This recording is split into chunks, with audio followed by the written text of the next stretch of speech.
आजच्या दिवशी आपण या ठिकाणी पुरुलिया नगरीमध्ये आचार्य नागोथुटे यांची जगद्गुरु तुकोबाराय साहित्य परिषदेच्या वतीने प्रकट मुलाखत घेतोय। या प्रकट मुलाखतीचा प्रारंभ आपण राष्ट्रमाता जिजाऊ यांच्या वंदनेनं सुरुवात करतोय। चला मित्रांनो, जिजाऊ वंदनेला प्रारंभ करूया। जिजामाऊली गे तुला वंदनाई, तुझ्या प्रेरणेने दिशा मुक्तदायी।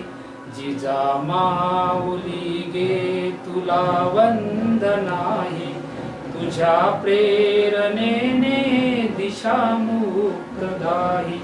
भयातून मुक्ती मिळाली जनांना, गुलामी कुणाला कुणाचीच नाही। नसे दुःख कोणा नेसे न्यून कोणा, मुलांना नसे दैन काही। जिजामाऊली गे तुला वंदनाई, तुझ्या प्रेरणेने दिशा मुक्तदायी। जशी पार्वती ती प्रिया शंकरास, तशी प्रेरिका गे शहाजीस तूही।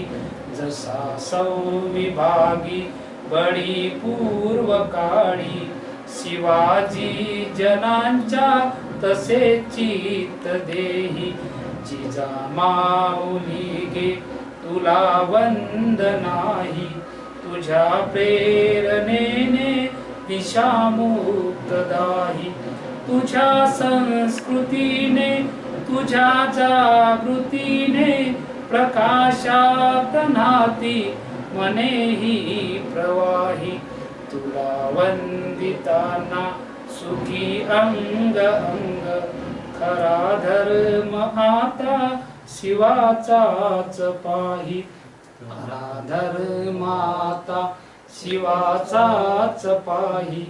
जिजामाऊली गे तुला वंदनाई, जिजामाऊली गे तुला वंदनाई। जिजामाऊली गे तुला वंदनाई। मित्रांनो, जय जो जगद्गुरु तुकोबाराय साहित्य परिषद महाराष्ट्राच्या वतीने आज दिनांक 3 जुलै 2021 रोजी आमचे आचार्य नागोथुटे सर यांच्या या मुलाखतीच्या कार्यक्रमात आपलं स्वागत करताना आम्हाला अतिशय आनंद होत आहे।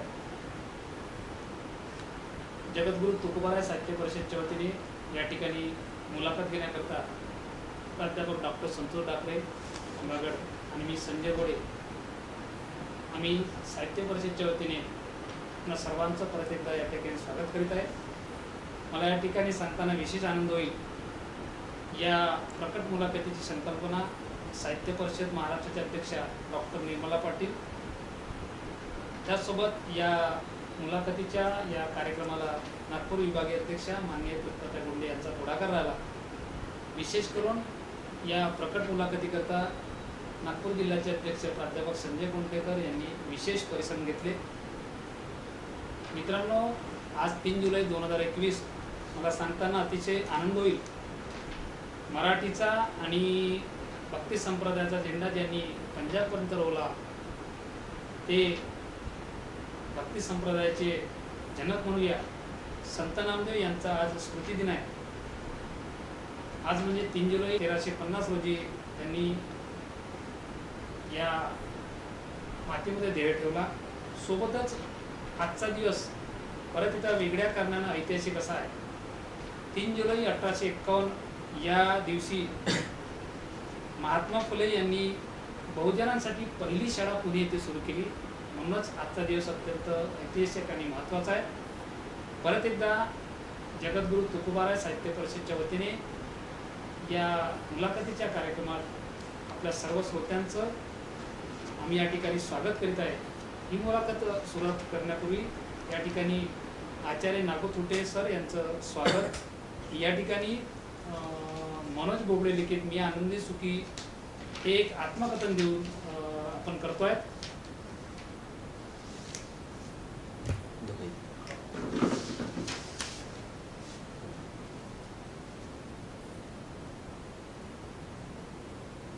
तर मित्रांनो, आपण या ठिकाणी आचार्य नागोथोटे सर यांची मुलाखत साहित्य परिषदेच्या वतीने घेतो आहे। या ठिकाणी या मुलाखतीची सूत्रे या प्रसंगी प्राध्यापक डॉक्टर संतोष डाकरे भामराकडे घेतील अशी मी त्यांना विनंती करतो।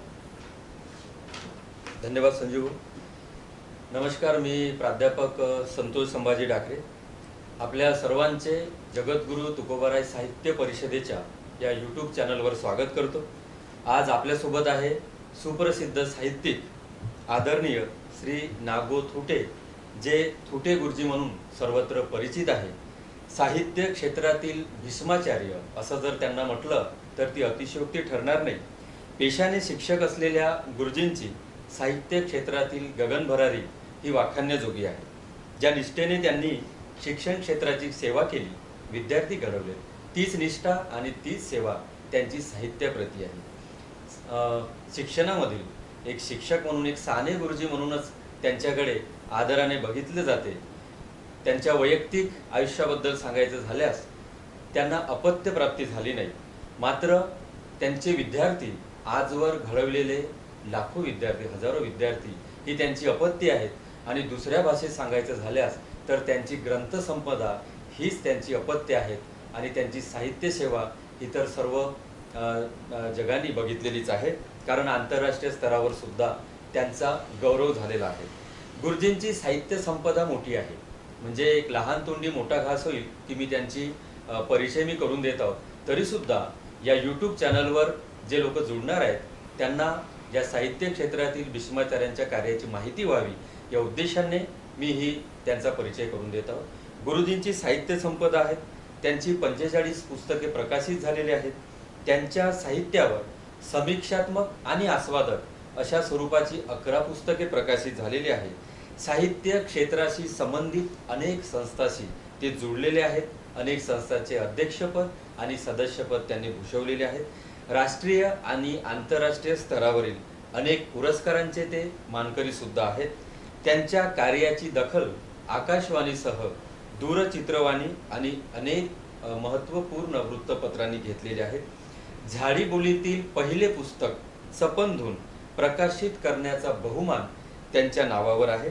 विशेष म्हणजे त्यांच्या साहित्यावर अभ्यास करून श्री किशोर कवठे यांनी आचार्य पदवी प्राप्त केली आहे आणि गोंडवाना विद्यापीठ गडचिरोलीमध्ये एक अन्य संशोधक त्यांच्या साहित्यावर संशोधन करीत आहेत। नुकतेच गुरुजींचे आत्मकथन आणि आत्मचरित्र जे की आयुष्याचा अभिलेख नावाने प्रकाशित झालेले आहे आणि त्याची सर्वत्र चर्चा आहे। सर्वप्रथम आम्ही तुकोबाराय साहित्य परिषदेच्या वतीने आपलं अभिनंदन करतो की एवढं सुंदर आणि चांगलं आपण आत्मकथन लिहिलेलं आहे। तर याची सगळीकडे चर्चा होत आहे। या अभिलेखाच्या निमित्त, या आत्मकथनाच्या निमित्ताने गुरुजींची मुलाखत आम्ही घेत आहोत आणि या पद्धतीतून त्यांचा साहित्य प्रवास आमच्या श्रोत्यांसमोर मांडण्याचा हा प्रयत्न आहे। त्यांच्या जीवनातील वेगवेगळे पैलू आमच्या श्रोत्यांसमोर मांडण्याचा हा प्रयत्न आहे। आमचे मित्र संजय भाऊ गोडे यांनी सांगितले की ही जी संकल्पना आहे या जगद्गुरू तुकोबाराय साहित्य परिषदेच्या यूट्यूब चॅनलवर अशा मान्यवरांची मुलाखत घ्यायची आणि त्यांचे विचार लोकांसमोर मांडण्याची, ही संकल्पना जगद्गुरू तुकोबाराय साहित्य परिषदेचे जिल्हाध्यक्ष आमचे मित्र संजीव कोंडेकर यांच्या संकल्पनेतून या यूट्यूब चॅनलवर पहिली मुलाखत आपण आज सादर करीत आहोत। हा मोठा बहुमान आहे, हा बहुमान आमचा आहे असं आम्ही मान्य करतो। आणि ही मुलाखत मी संतोष डाकरे आणि आमचे मित्र मराठा सेवा संघाचे आमच्याशी जुळलेले संजय भाऊ गोडे आम्ही संयुक्त रीतीने घेत आहोत। आणि हा बहुमान साहित्य परिषदेच्या वतीने डॉक्टर निर्मलाताई पाटील आणि पुष्पाताई बोंडे यांच्या वतीने आम्हाला जो प्राप्त झालेला आहे त्यांचे सुद्धा आम्ही आभार व्यक्त करतो आणि या मुलाखतीच्या कार्यक्रमास सुरुवात करतो। सर, माझा पहिला प्रश्न मुलाखतीतला की नुकतंच आपण आयुष्याचा अभिलेख या नावाने आपलं आत्मकथन, ज्याला आपण आत्मचरित्र म्हणून प्रकाशित झालेला आहे, आणि या आत्मचरित्राचा परिसरासह सगळीकडे महाराष्ट्रभर आज चर्चा आहे। तर नेमकी आयुष्याचा अभिलेख नावाने आपलं आत्मचरित्र यावं, आपलं आत्मकथन यावं, यामागील काय भूमिका होती आणि नेमकं आपल्या आत्मकथनाला आयुष्याचा अभिलेखच हेच शीर्षक द्यावं, या संदर्भात आपल्याला काय सांगता येईल? मला अनेक लोकांनी आत्मकथन लिहा अशा प्रकारची विनंती केलेली होती। हे 5-10 वर्षापासून असं सुरू होतं. तर मी ती एक लोकांची तहान भागवावी म्हणून एक दुसरंच पुस्तक आठवणी म्हणून माझ्या ज्या काही होत्या महत्त्वाच्या त्या आठवणी लिहिल्या एकदा, स्मृतींची ओंजळ म्हणून पुस्तक. आणि नंतर मग आता ह्या कोरोनाच्या काळामध्ये जो वेळ भेटला मग मला असा विचार पडला की लोक म्हणतात की तुमचं आत्मचरित्र लिहा. तर मला असं वाटलं की आपल्या आयुष्यातील महत्त्वाचेच प्रसंग घेऊन तेच खूप फुगवून सांगण्यापेक्षा आपण कसं जगलो लहानपणापासून आणि कसं जगत आहोत आहे हे लोकांच्या पुढे यासाठी आपल्याकडे ज्या काही नोंदी असतील, आपण लहानात मिसळलो, मोठ्यांमध्ये मिसळलो आहे, निरनिराळ्या संस्थांमध्ये मिसळलेलो आहे, निरनिराळ्या लोकांच्या भेटी झालेल्या आहे, या सगळ्यांचा उल्लेख आपल्याला जितक्या पद्धतीनं अधिक बारकाईनं करता येईल त्या पद्धतीनं हे पुस्तक मी तयार केलेलं आहे. यामध्ये बरेचसे लोक म्हणू शकते की हे आत्मचरित्र आहे का बा, ह्या तर नुसत्या नोंदीच लिहिल्या डायरीसारख्या. मोठ्या मोठ्या घटनाही असतील तर त्या मी 2-4 ओळीतच लिहून मी पुढं जात गेलो आहे. कारण त्या पद्धतीने लिहिलं तर ह्या एवढा मोठा ग्रंथ झाला 382 पानांचा. म्हणून मी थोडक्यातच लिहिलेलं आहे.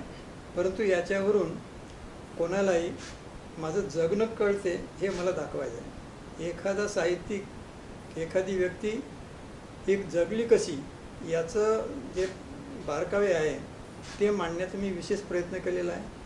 यामधून मी ज्या ज्या घटना या ठिकाणी नोंदवलेल्या आहे त्या घटनाच्या संदर्भात कोणाला जर माहिती पाहिजे असली, मग ते नातेवाईक असो, आपले मित्रमंडळी असो, कुण्या संस्थांशी संबंध आला माझा ते असो, तर या लोकांना ती घटना मी नमूद केल्यामुळे अरे त्या ठिकाणी त्या तारखेला या पुस्तकामध्ये माहिती आलेली आहे तर ती बघावी आपण. एखाद्याचा मृत्यू झालेला आहे कोण नातेवाईकाचा, तर ते आता आपल्याला काही माहीत नाही पण त्या पुस्तकात बघा बरं थोडंसं, म्हणून ते नातेवाईकांना थोडंसं हे होते, आपल्या मित्रमंडळीचे तसंच. तर ह्या सगळ्या बारीक सगळ्या गोष्टी लक्षात घेऊन मी ते हे केलेलं आहे. आणि माणूस म्हणजे आम आदमी, मी या विचाराचा आहे, आपण आम आदमी राहावं, आपण काही खूप मोठं नाही कोणी. आता तुम्ही परिचय करून दिला तर माझा गौरवपूर्ण उल्लेख केला तुम्ही, तेवढा मी मोठा आहो असं मी मानत नाही. परंतु हे माझं जगणं हे लोकांच्या लक्षात यावं म्हणून मी अगदी बालपणापासून जन्म केव्हा झाला, मग हे आमच्या कुटुंबाचा एक कसं वंशावळी कशी आहे, हे कुठून आले, आमचं गाव कसं आहे, ते कोण्या भागात आहे, तो भौगोलिक परिस्थिती कशी आहे, तिथली सांस्कृतिक परिस्थिती कशी आहे, तिथलं शिक्षणाची व्यवस्था कशी होती, तिथली मित्रमंडळी कशी होती, त्यावेळेचं ते जंगल परिसर आहे त्यामधले कोणते त्या ठिकाणी फळं मिळत होते, कोणते झाडं त्या ठिकाणी असतील, काही असतील, असा तो उल्लेख म्हणजे तो एक प्रकारचा त्या काळातला एक चित्रपट लोकांच्या समोर त्या भागातला तो समोर येतो. आणि त्या सवंगडी जी आहे त्या काळातली आता आमच्या वयाचे झालेले असतील तर त्यांच्यासाठी सुद्धा हे याच्यात थोडी माहिती मिळू शकते त्यांनाही. तर अशा प्रकारे मग मी बालपण राहो, शिक्षणातले आलेले अडथळे राहो, की मी शिक्षण कसं घेतलं, कोण्या परिस्थितीमध्ये घेतलं, मोळ्या आणून आम्हाला लोकांच्या घरी राहून शिक्षण घ्यावं लागलं आणि शिक्षण ते संपणार होतं तरी त्या आपली हे पाहून त्या ओढ पाहून त्या शिक्षणातली त्या शाळेच्या शिक्षकांनी आमची फी भरून त्यांनी कसं शिकवलं वगैरे. तर हा असा जो प्रवास आहे पुढचा नंतर मग शिक्षक झालो. ते मी प्राथमिक शिक्षक झालो पहिल्यांदा. एका शिक्षकाने मला फटकारलंही होतं का तू प्राथमिक शिक्षक काहून झाला, मॅट्रिक झाला, तो फर्स्ट क्लासमध्ये आला. परंतु ज्यांनी मला मदत केली होती ज्या शिक्षकांनी त्यांनी सांगितलं होतं की पहिली भाकर आली सोडू नये. आणि मी तो विचार केला आणि मी ते ट्रेनिंग घेतलं प्राथमिक शिक्षकाचं आणि मग नोकरीवर लागलं प्राथमिक शिक्षक 10 वर्ष. त्या ठिकाणी प्रायव्हेट मी सगळं काही केलेलं आहे. शिक्षण पार्ट 1 BA आणि BEdसुद्धा. BEdचं नोकरीत राहून प्रायव्हेट ट्रेनिंग घेणं हा इतिहास आमच्या जिल्ह्यातला मी निर्माण केला त्या ठिकाणी. आणि त्यानंतर MA सुद्धा हे केलेलं मी. आणि नंतर मग या शिक्षण क्षेत्रामधले जे काही प्रयोग असतील शिक्षकाचे, तर माझी त्या काळात ते राज्य पुरस्काराचं ते होतं, आताही आहे. तर ते 15 वर्ष झाल्याशिवाय काही हे पाठवत नव्हते. परंतु माझी ते 10 वर्ष सेवा असूनही माझं कार्य पाहून प्राथमिक शिक्षक असतानाच राज्य पुरस्कारासाठी ते माझं नाव पाठवत होते. तर अशा प्रकारे मग हायस्कूलमध्ये आलो, ते राजीनामा दिला तिकडचा B.Ed झाल्यामुळे तिकडे संधी भेटली. इथल्याही मग या शाळांमध्ये इथेही मग माझी शाळा आपल्या घोडपेटला होतं, ती चांगली झाली. तर टेंभुर्ण्याला 13 वर्षे गेले. धडपडणाऱ्या शाळा असं एक पुस्तक आहे. महाराष्ट्रातल्या 25 शाळांची माहिती त्यामध्ये आहे, 45 शाळांची माहिती आहे त्यामध्ये चांगली. त्यात आमच्या त्या शाळेचं नाव उल्लेख आहे, नंतर माझा लेख आहे आणि राज्य पुरस्कारही मिळाला. आणि त्यानंतर मग मी अशा प्रकारे नंतरच्या काळात मी आता पुस्तकात लिहिलं आहे की माझं प्रवृत्ती पर्व सुरू झाला. निवृत्ती संपली या नोकरीतली, आता प्रवृत्ती सुरू झाली. त्यावर आधारित पण प्रश्न आहेच ना. वा. तर हे नंतरचे पण आणखी आहेच, ते साहित्यिक वगैरे सगळं झालेलं आहे. तर एकंदरीत भूमिका एवढीच आहे की माझं जगणं कसं आहे हे म्हणण्याचा प्रयत्न केला हे आहे. मांडण्याचा मी या ठिकाणी प्रयत्न केला आहे. मग ते कुणाला ते चरित्र वाटो न वाटो, डायरी वाटो, काही वाटो. तर सर, डॉक्टर संतोष दाखले यांच्या प्रश्नाच्या उत्तरामध्ये आपण जे म्हटलं आहे की आपल्याकडे जी पुस्तके किंवा ग्रंथ हीच आपली अपत्य आहे, हो. त्यांनाच आपण मुलाप्रमाणे सांभाळला जातो. माझा प्रश्न असा आहे की साधारण या टप्प्यापर्यंत जे आपण जे घडले, हा.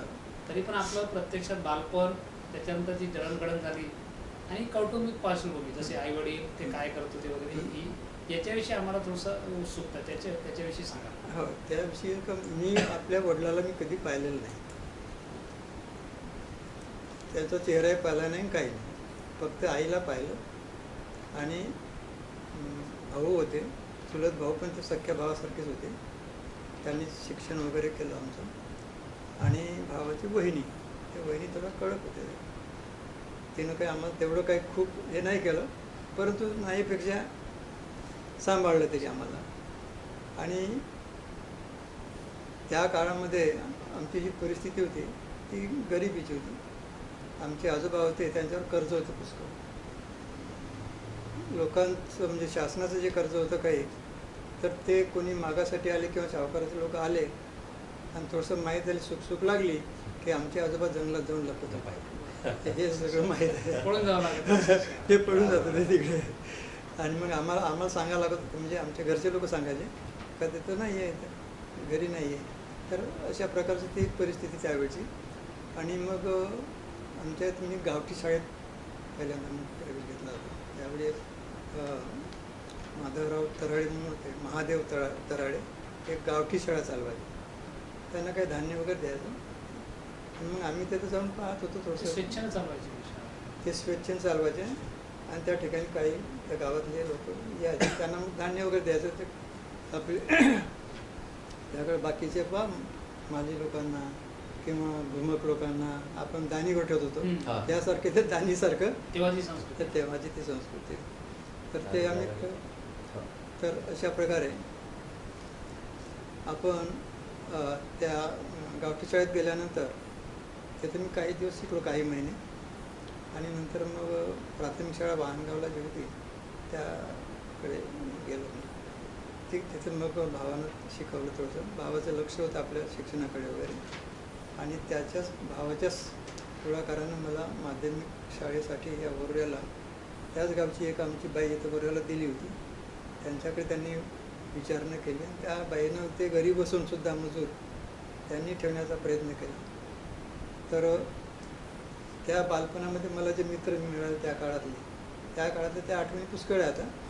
परंतु त्यांचे मी फोटो या पुस्तकामध्ये वगैरे टाकलेले आहे. आताचे फोटो त्यांचे काही मरणी पावले आहेत.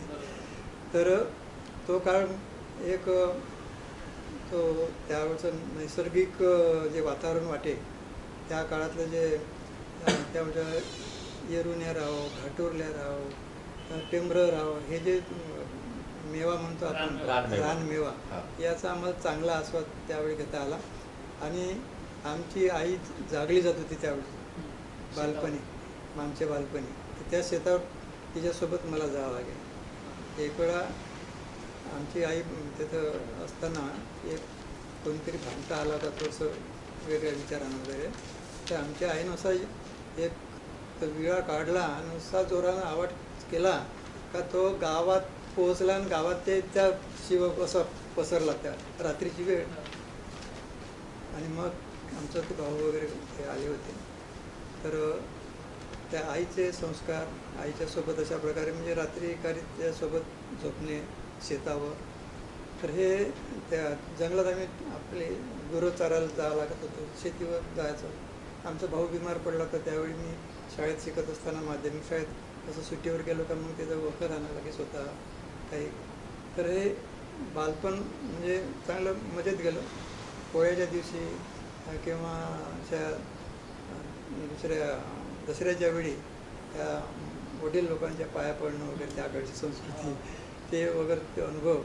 आणि त्या गावातल्या लोकांनी माझी ती थोडीशी धडपड पाहून शिक्षणातली ओढ पाहून आणि हे एवढं करत आहे बा, एवढं करून शिकत आहे, तर तेच गावातले लोकही मला चांगले पाहत होते, मान देत होते. तर मला त्या गावाचा चांगला अभिमान आहे आणि बालपण चांगलं गेलं. मला ते आठवावं असं वाटते. किती सांगितलं तरी ते आपली मुलाखत म्हणजे वेळ पुरणार. बालपणीसाठी एक विशेष मुलाखत वेगळी मुलाखत एवढी घ्यावी. एवढी बालपण. तुम्ही आता एक प्रसंग सांगितला की आई तुमची जागली जात होती म्हणजे त्या काळात, आणि एक वाईट प्रवृत्तीचा व्यक्ती आला आणि त्याला पळवून लावण्याकरता आईनं जर रुद्ररूप धारण केलं, तर म्हणजे त्या काळात सुद्धा आमच्या जिजाऊंची प्रेरणा घेऊन चालणाऱ्या महिला होत्या किंवा त्यांचे पण प्रेरणास्थान जिजाऊच राहिल्या असं पण म्हणायला काही हरकत नाही. म्हणजे कुटुंबाला सावरण्यासाठी प्रसंगी स्त्री कुठली कुठली भूमिका घेऊ शकते हे कळलं. तुम्ही तसे शिक्षकी पेशातले आणि एक शिक्षक म्हणून छोटे गुरुजींची कारकीर्द फार प्रचंड गाजली. एक विद्यार्थी प्रिय शिक्षक, समाजभान राखणारे शिक्षक आणि लोकप्रिय शिक्षक म्हणून तुमची प्रतिमा समाज मनात अजूनही आहे. तर एक शिक्षक म्हणून तुमच्या कारकिर्दीचा प्रवास याचं एक थोडक्यात जर वर्णन करायचं असेल तर एक शिक्षकी पेशा संदर्भातले कुठले उदाहरणं तुम्हाला देता येईल किंवा शिक्षकी पेशाकडे तुमच्या प्रवासाकडे तुम्ही कसे बघता? मी मग सांगितलं एका प्रश्नाच्या उत्तरामध्ये की पहिली भाकर आहे बा, तर हे ट्रेनिंगचं पहिल्यांदा तुमचा नंबर लागला आहे ते देतो जा, तुम्ही चालले जा. आमच्या शिक्षकांनी सांगितलं, ज्यांनी मदत केली. दुसरी गोष्ट तिथं आमचे इथले एक शिक्षक होते नेताजी हायस्कूलचे भागवत सर, ते तिथे त्या ट्रेनिंगमध्ये ते प्राध्यापक होते. त्यांनी सांगितलं शिक्षक व्हायचं असेल तर पुष्कळ सहन करावं लागतं. शिक्षक हे पद एखाद्या राजापेक्षा आणि पंतप्रधानापेक्षाही मोठं आहे. हां, त्यासाठी त्या पद्धतीचं वागावे लागते, खूप धडपड करावं लागते, खूप शिकावं लागते, खूप काही विद्यार्थ्यांसाठी करावं लागते. अशी तयारी असेल तरच त्या ट्रेनिंगमध्ये यायचं, नाहीतर घरी जायचं. मला त्यांचा तो सल्ला आवडला आणि मी सांगितलं का तुमचा आशीर्वाद असेल तर मी तसा प्रयत्न करीन नक्कीच. त्या ठिकाणचे जे आमचे प्राचार्य होते हेमा ओक साहेब, हे खूप मोठे शिक्षण तज्ज्ञ आणि विद्यार्थीप्रिय होते, ते लोकप्रिय होते. त्यांनी सांगितलं की हे सगळं काही तुम्ही करा, हे तुम्ही ट्रेनिंग तर कशी पास होऊन जाल तुम्ही, परंतु तुम्ही असा जनरल अभ्यास, निर्णय प्रकारचं ज्ञान हे घेण्याचा तुम्ही प्रयत्न करा.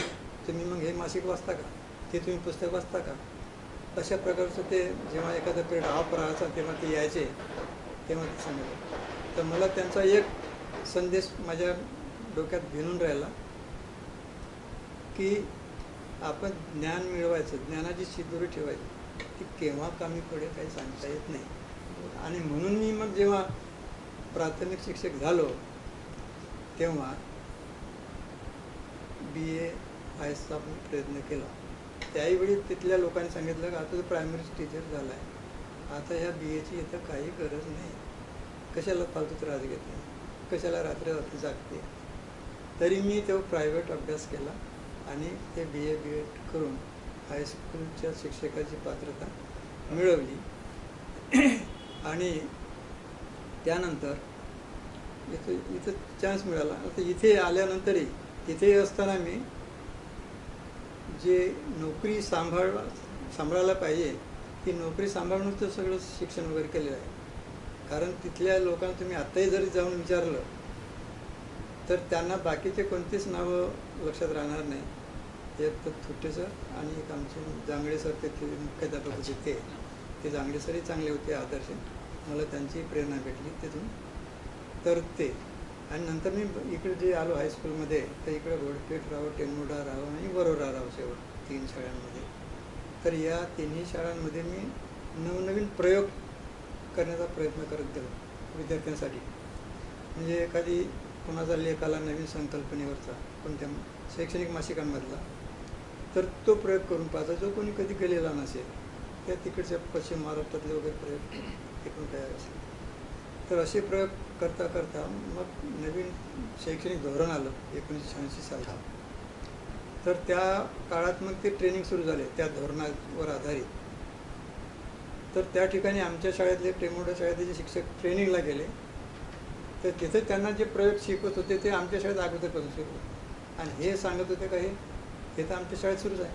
त्यांना आश्चर्य वाटले तुमच्या शाळेत कधी सुरू आहे, हे आता ट्रेनिंगमध्ये शिकवत आहे, तुमच्या शाळेत अगोदर कसे काय. तर हे जी आपली जी म्हणजे वाहून घेण्याची प्रवृत्ती आहे म्हणजे शिक्षक म्हणून. आणि त्या भागवत सरांनी सांगितलं का इथं पुष्कळ करावं लागते, जेवढं शक्य आहे तेवढं करायचं.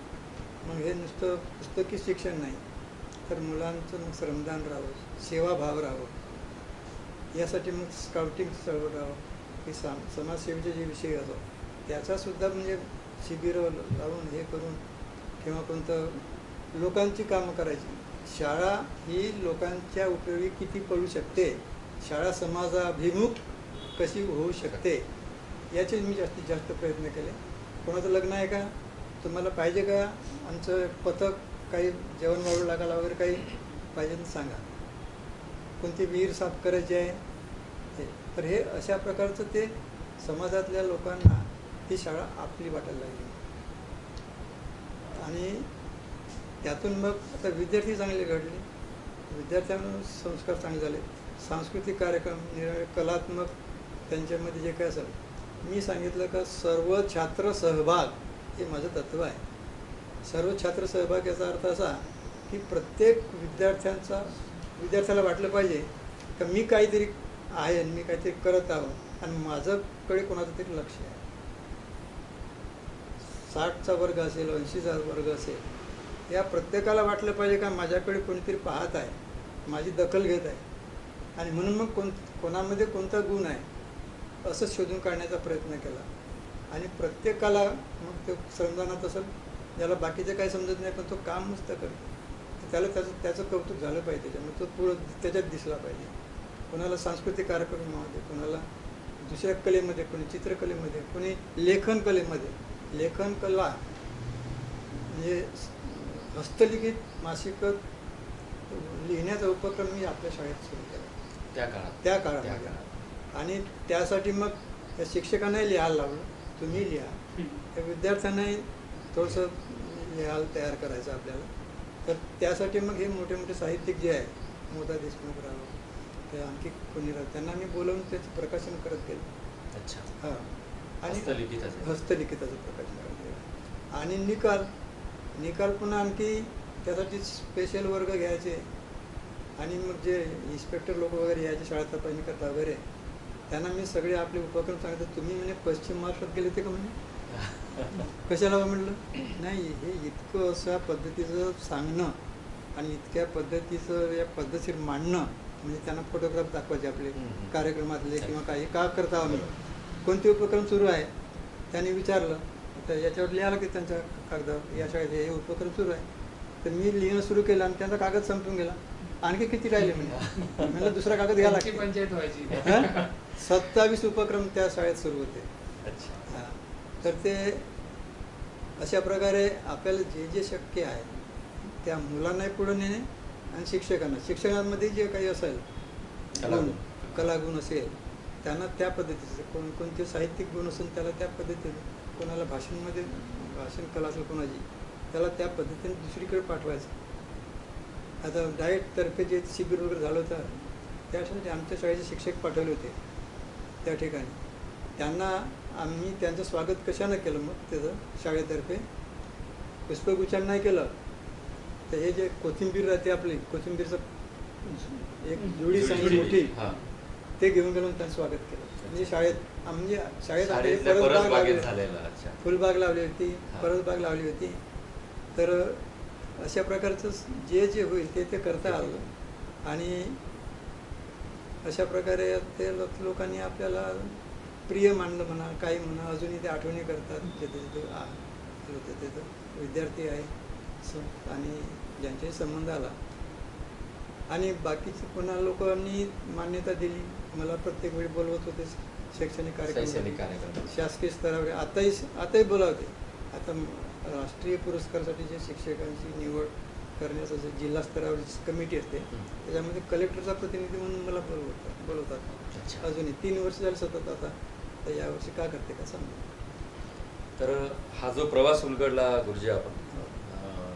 तुमचा शिक्षक प्रवास उलगडला आणि त्यामधून हे लक्षात आलं की शिक्षकांना सर्व मुलं हे आपली वाटली पाहिजे. हो.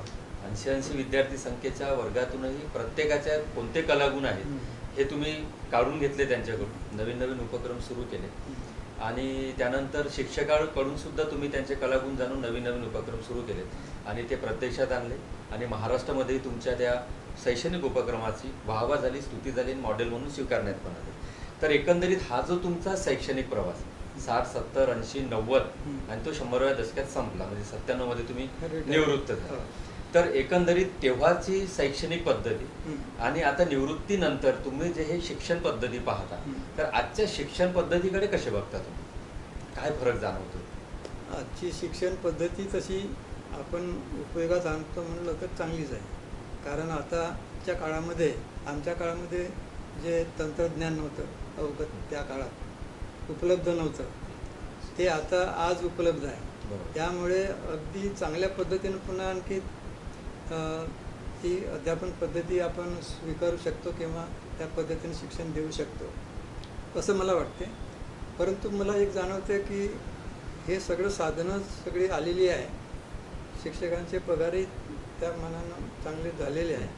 परंतु त्यांची जी वृत्ती आहे, समर्पण वृत्ती आहे शिक्षकांची, ती समर्पण वृत्ती, शोधक वृत्ती आणि काहीतरी नवीन करून दाखवण्याची, नुसतं एखाद्या चौकटीतच तुम्ही एखादी शिकवणं, एखादी पद्धती कोणती चांगली आहे त्याची आहे म्हणजे तीच घेणं, त्यापेक्षा आपण नवीन काही करू शकतो. काहीच नाही. हां, स्वतःचं काही करू शकतो का? आता हे नवनवीन संसाधनं आली आहे, याचा काही उपयोग करून आपल्याला काही नवीन हे करता येईल का? अशा पद्धतीचं ते वापर व्हायला पाहिजे. तसा तो दिसत नाही. वास्तविक ही जी आता पद्धती आहे, सगळं संसाधनं आलेली आहे, नवीन तंत्रज्ञान आलेलं आहे, तर ही चांगलीच बाब आहे. परंतु आता या लोकांचं जे आहे शिक्षक बांधवांचं, बंधू भगिनींचं म्हणतो वाटल्यास, तर यांनी जर साथ दिली चांगली या पेशाला, आपला सेवाभाव, नाहीतर बहुतेक लोक ट्युशनच्या मागं, आपला सेवाभाव त्यांचा कुठं असतो? त्या ट्युशनमध्ये, वर्गामध्ये नाही. वर्गामध्ये तितका कमी असतो. काहीच असे अपवाद लोक आहेत की ते वर्गातही शिकवतात चांगले आणि इकडे हे करतात. तर या दृष्टीनं जर असं पाहिलं तर ही पद्धती, यावेळचं वातावरण चांगलं आहे, चांगल्या पद्धतीनं शिकवता येते. त्या पद्धतीचे लोक जर तयार झाले आणि तशी प्रेरणा मिळाली त्यांना आणि त्यांनी प्रेरित व्हावं असं मला वाटते. आपण ज्या अर्थी पेशा स्वीकारलेला आहे त्याचा पगार आपण घेतो, तर त्या अर्थी आणि हे जे आहे पुस्तकं आहे किंवा माहिती आहे, आता आज इंटरनेट आहे, कोणतीही माहिती तुम्हाला कुठून मिळू शकते.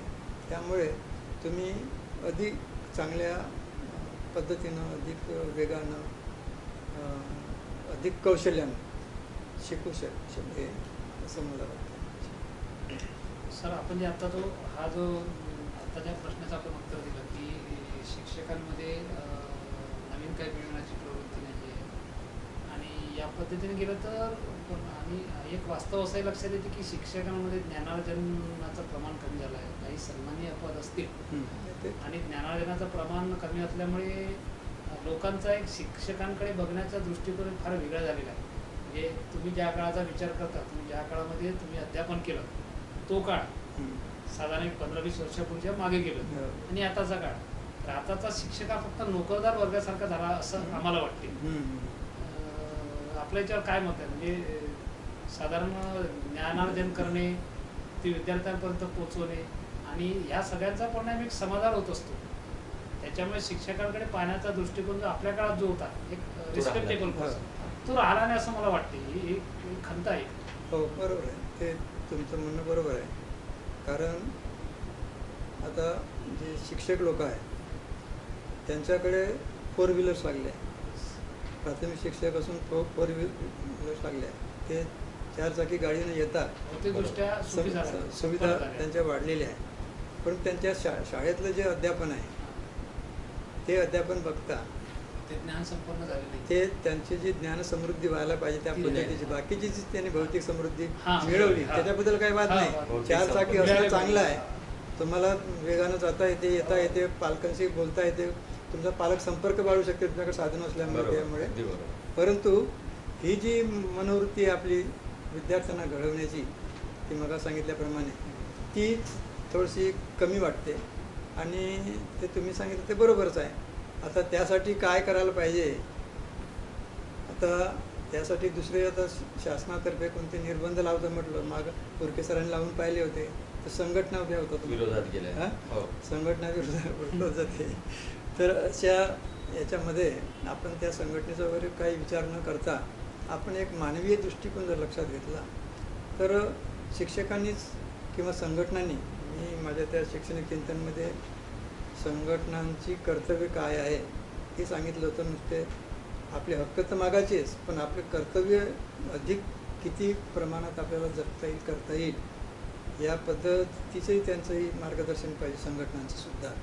तर त्या पद्धतीचं नव्हतं ते एक राजकारणासारखं एक भाग आणून आपल्या माणसावर असं काही झालं, त्रुटी असेल त्याची, दोषी असेल तरी तो झाकून त्याच्याबद्दल आपण एक काहीतरी अवडंबरमधून मग ते असं ते दाबून टाकणे वगैरे. तर त्याच्यातून मग तो संदेश लोकांपर्यंत तसा चुकीचा जातो. आणि म्हणून शिक्षक संघटनांनी थोडासा प्रयत्न करायला पाहिजे असं मला वाटते. आणखी जे शिक्षण तज्ज्ञ आहे शासनाकडे असतील, कोणी सल्लागार असतील, त्यांनी आणखी काही विचार करायला पाहिजे आणि काही थोडेफार म्हणजे जे एकदम स्वातंत्र्य जे दिलं आहे नोकरीमध्ये तर त्याच्यातही काहीतरी तुम्ही एवढं जर केलं तर तुम्हाला असं हे मिळेल बा, तसं मिळेल, असं जरी काही आणखी काही करता आलं तर याच्यावर थोडंसं वचक घेऊन काहीतरी करून दाखवतील. काहीतरी बंधने आणायला काहीतरी बंधन काय हे इतकं तुमचं एक टार्गेट असलं पाहिजे बा. याच्यापेक्षा जर तुम्ही केलं तर तुम्हाला एखादं इन्क्रीमेंट जास्त मिळेल किंवा काही मिळेल. आता तसं तर 12 वर्षानंतर ते हे मिळत नाही, प्रमोशन मिळत नाही म्हणून ते स्लॅबही बदलून देतात ते आपल्या वरिष्ठ श्रेणी वगैरे म्हणून. तर ते आहे प्रकार.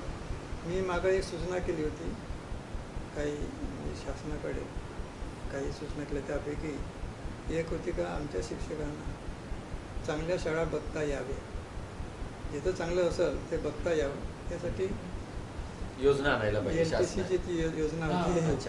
हो, तर ते योजना सुरू झाली खरं.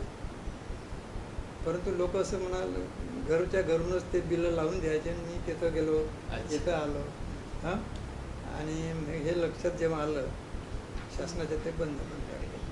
तर हे म्हणजे शेवटी काय आपण काहीही केलं तरी जिथपर्यंत शिक्षक बदलत नाही तोपर्यंत काही मग त्यासाठी निवड करताना थोडासा पुन्हा फरक करावं लागेल तुम्हाला की हे शिक्षकाचं पद अशा पद्धतीचं आहे.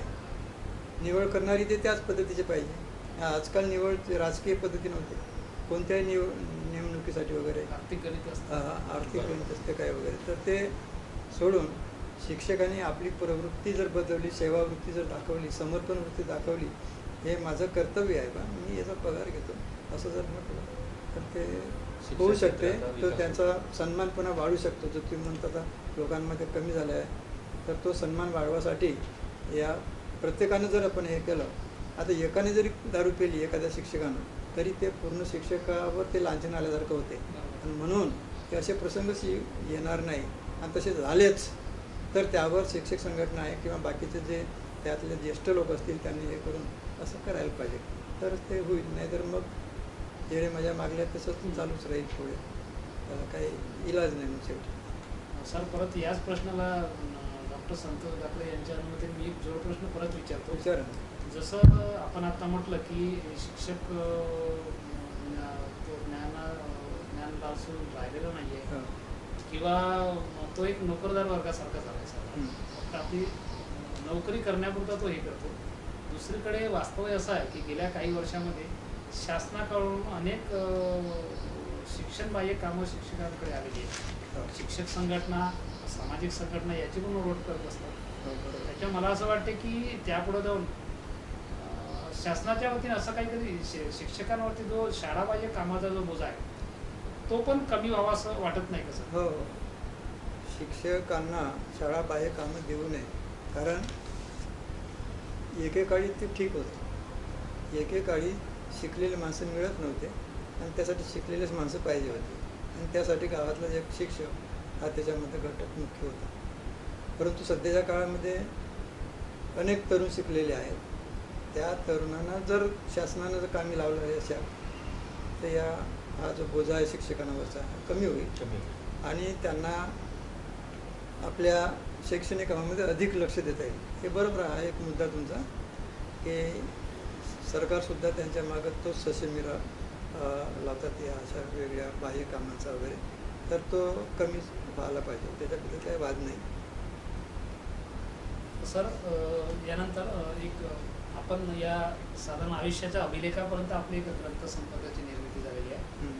या सगळ्याच्या जर खोलामध्ये गेलं तर आपल्या लेखन कार्यात प्रत्यक्षात कधी आणि कशी सुरुवात झाली साधारण जे लिखाणकाम? हां, लिखाणकाम आता मी मगाच सांगितलं तुम्हाला की प्राथमिक शिक्षक असतानाच मी हस्तलिखित विशेषांक काढलेले. म्हणजे 1968 साली जवळपास शाळेमध्ये.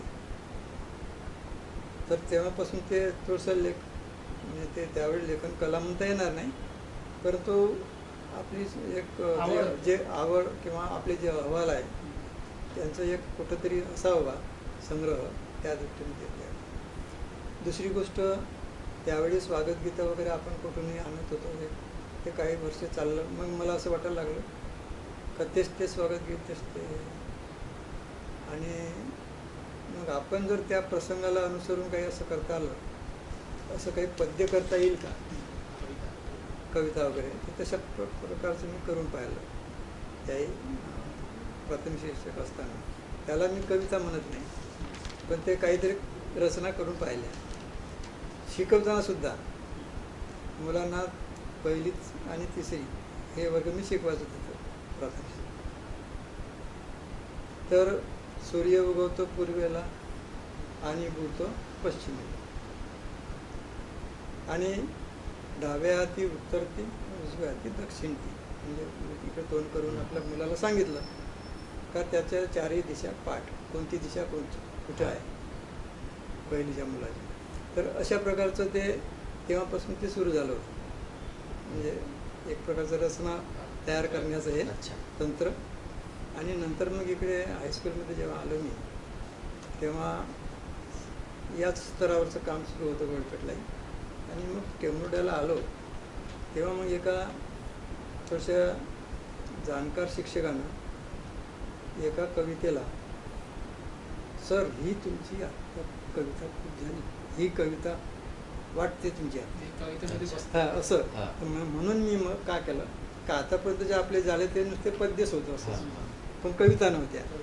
आणि म्हणून मी एक पहिली कविता म्हणून ते स्वागतगीतच होतं अर्थात तेही.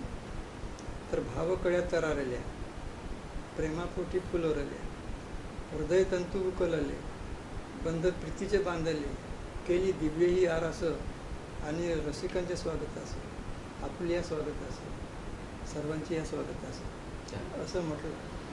पहिली रचना समजा मग ही मी आता पहिली ही समजतो इथून. 1985 सालची म्हणजे जवळपास. स्वागत गीतापासून स्वागत सुरुवात गीतापासून झाली. हे 14 अक्षरांचं हे स्वागत गीत होतं, 14 शब्दांचं. ते जयवंत काकडे होते, ते पाहुणे आले होते, त्यांनी रचना झाली आणि चाली चांगली लावली होती. तर हे तेव्हापासून मग सुरू झालं. 1985 साधारण 1985 सालापासून मी ते समजतो. त्याच्या मग त्याच काळामध्ये मग वृत्तपत्रामध्ये, स्थानिक वृत्तपत्रांमध्ये सुद्धा काही कविता मग छापून यायला लागल्या अशाच, गीतं म्हणा, काही म्हणा. आणि तिथून मग सुरू झालं. आणि मग हे जे स्वागत गीतच पहिल्यांदा जास्त झाली माझी, आणि गीतं आणि स्वागत गीतं शाळा असल्यामुळे. आणि म्हणून 1989ला मग या गीते स्वागते, काही गीतं आणि काही स्वागत यांचं मिळून एक पुस्तक काढलं. पहिलं पुस्तक गीते स्वागत. गीते स्वागते 1989ला प्रसिद्ध नाटककार मोदा देशमुख यांच्या हस्ते प्रकाशन झालं. हे आमचे जयवंत काकडे वगैरे यांनी खूप पंप भरला तर ती पुस्तक करा वगैरे हवा भरली. हवा भरली होती. पंपिंग करणारे पाहिजे. तर ते तिथून सुरुवात झाली. आणि मग नंतर मग तो तो प्रवास सुरू झाला. इथपर्यंत तो इथपर्यंत तो इथपर्यंत आला. आणि मुख्य म्हणजे हे आपलं पुस्तक प्रकाशित झालं, परंतु हे वातावरण गावात तयार व्हायला पाहिजे बा, म्हणून याचं पुस्तकाचं मोठ्या प्रमाणात प्रकाशन करत गेलं. हा. ते केलं पाहिजे. हा, ते लोकांपर्यंत असं वातावरण तयार झालं पाहिजे बा म्हणून.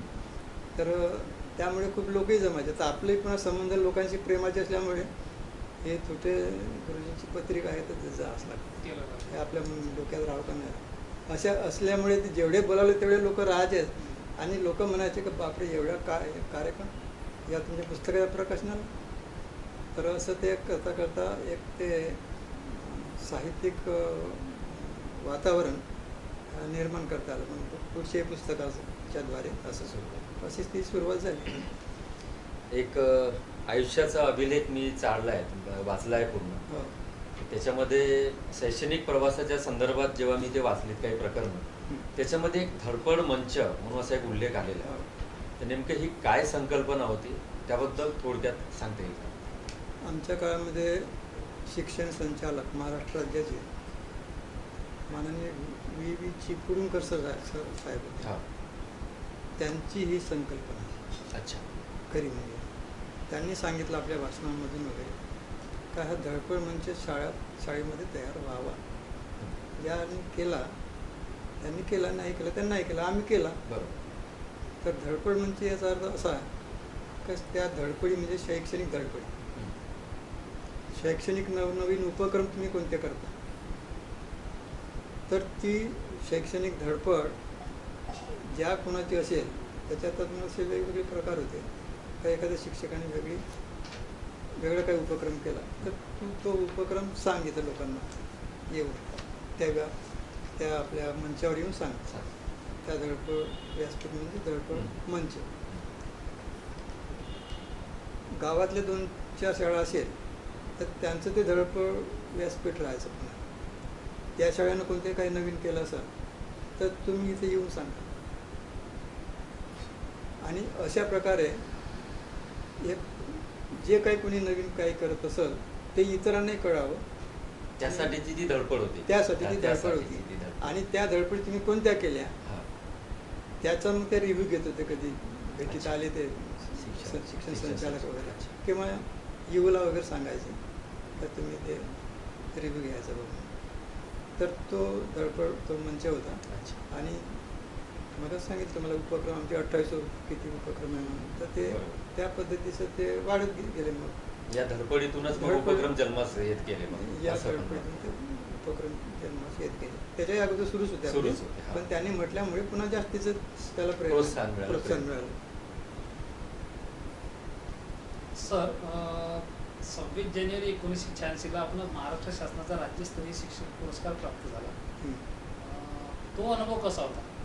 साधारण राज्यस्तरीय पुरस्कार म्हटलं म्हणजे आनंद होणं साहजिकच आहे. तो अनुभव कसा वाटला आपल्याला? तो अनुभव कसा होता? आता कोणी शाबासकी दिली तर कसं वाटतं आपल्याला?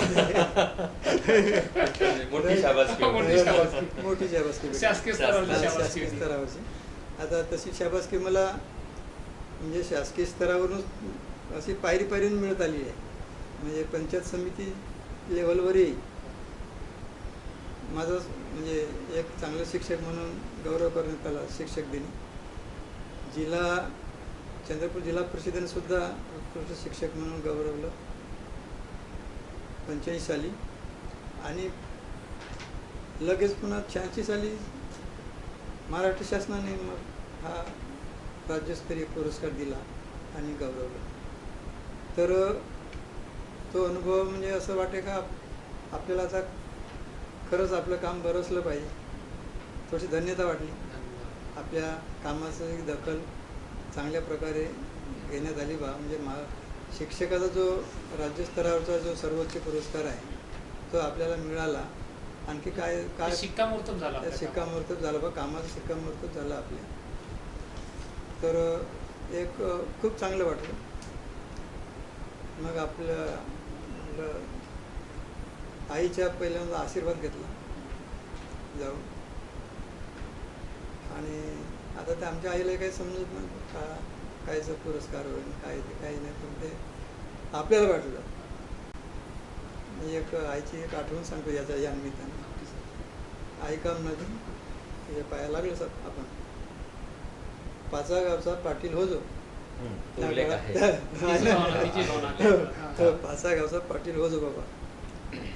तर मग मला असं वाटलं आईनं आशीर्वाद दिला आपल्याला. आपण पाच गावचा पाटील तर आता पाटीलकी राहिली नाही तशी. पण आपण 5 गावचे हेडमास्तर झाले. एक वडजातो प्रमुख शाळा प्राथमिक त्या शाळेत असताना हेडमास्तर होतो. नंतर मग रोडपेटला आलो, तिथं झालो, टेंबोर्ड्याला झालो, बोरेला झालो. आणि मध्ये बदली पुन्हा सोईटला झाली होती त्या प्राथमिक असतानाच. तिथे फक्त 11 दिवसाचा मुख्याध्यापक राहिलो.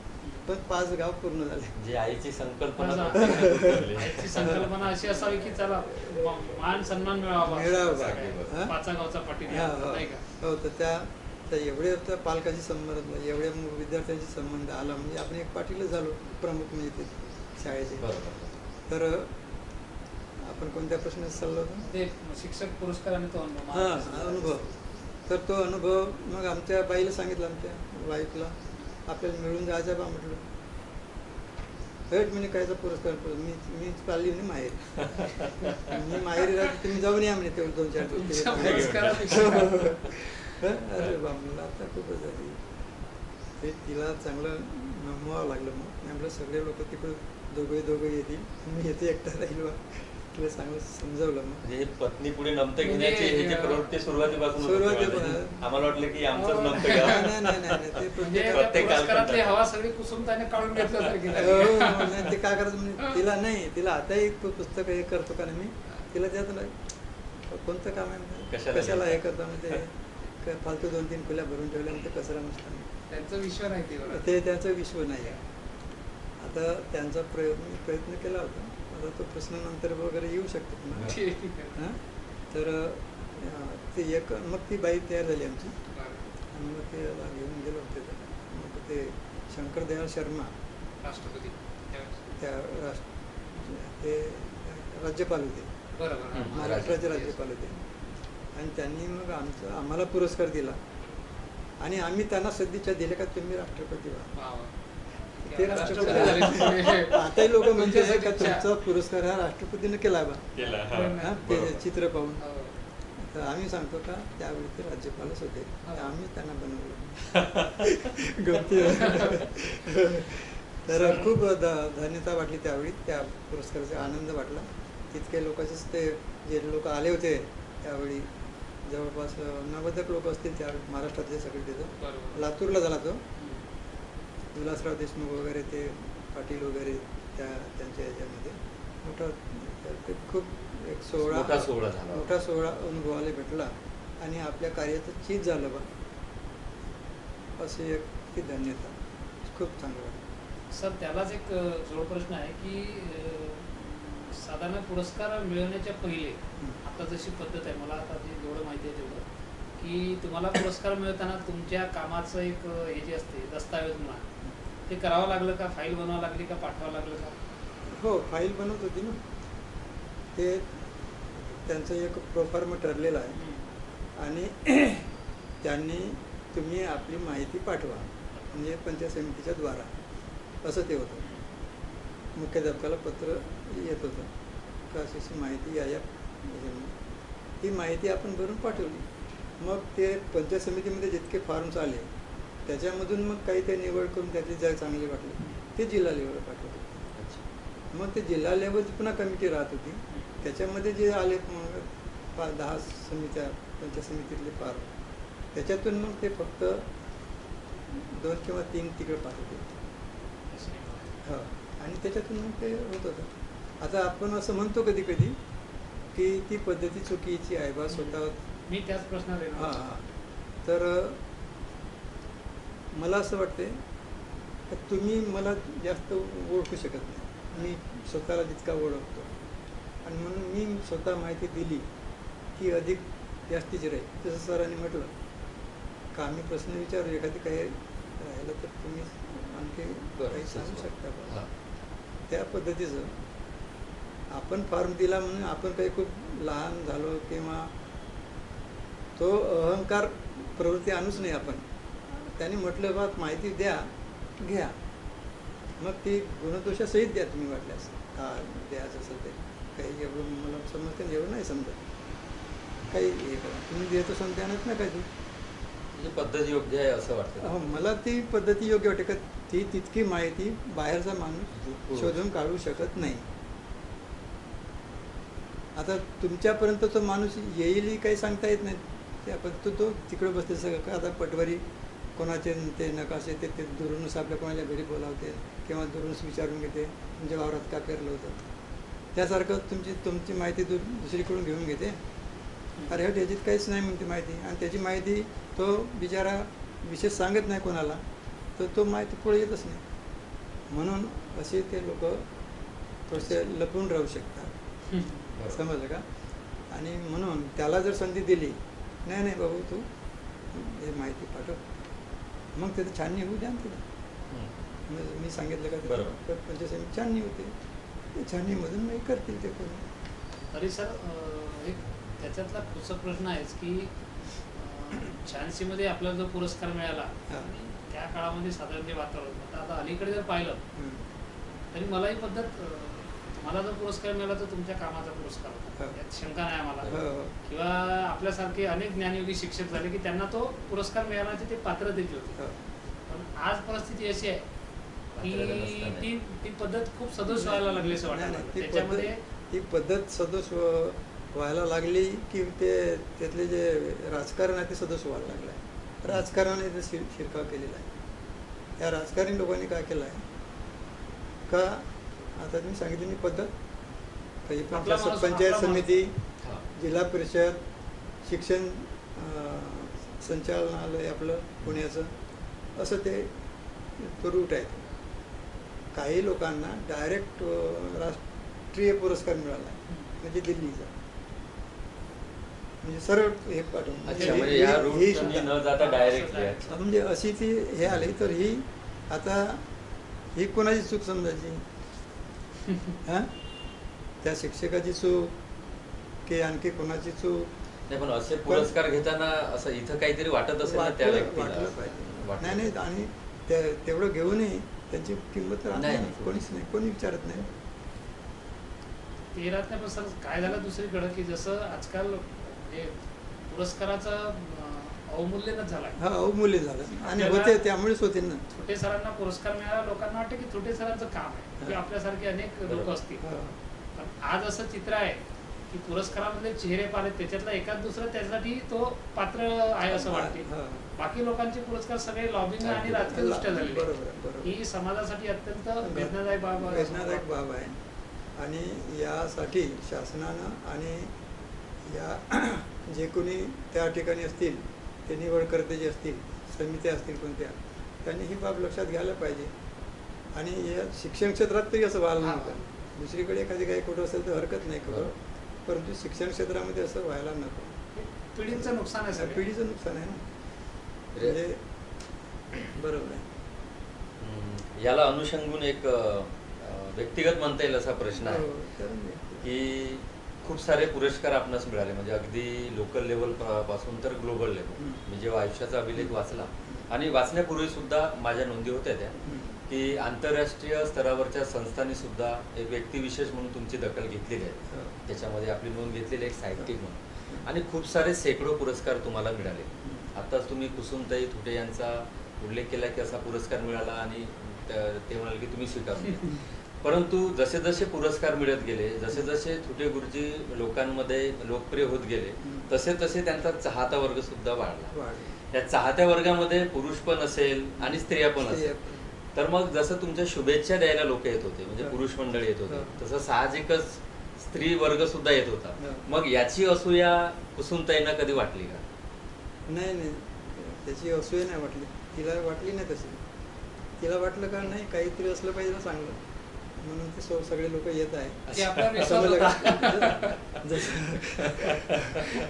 जसं आता आपण हे करतो, आता तिला आवडलं नाही तरी आपण करत असावं, तिला आवडलं नाही तरी करत असावं, ती मग मान्य करते.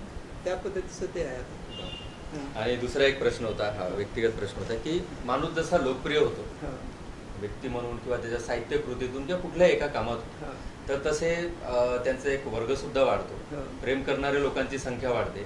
त्याच पद्धतीने असूया बाळगणाऱ्या आणि शत्रू असणाऱ्या लोकांची सुद्धा संख्या वाढते.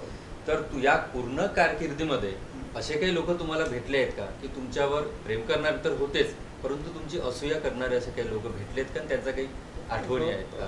ते आठवणी सांगता नाही येणार, जर नाव आठवून चांगलं नाही ते अप्रत्यक्ष. परंतु तसे प्रकार झाले. माझं व्यंगचित्र काढण्यात आलं, म्हणजे मुख्याध्यापक असताना मला जे पुरस्कार वगैरे मिळाले की नाही, जिल्हा परिषद पुरस्कार मिळाला.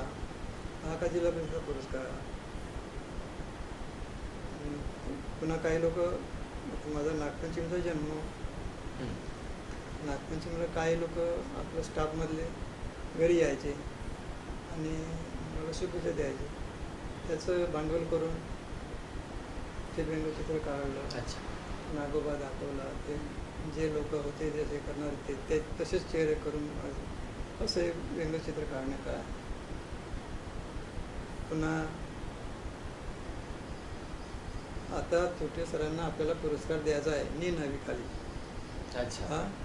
तर तुम्ही कोणी काटे घेऊन या, कोणी अंडे घेऊन या, कोणी काही घेऊन या. आपण त्यांचा चांगला सत्कार करू. म्हणजे हे व्यंगचित्र कुठे प्रकाशित करत होते ते, की असे शाळेमध्ये काढून ठेवत होते?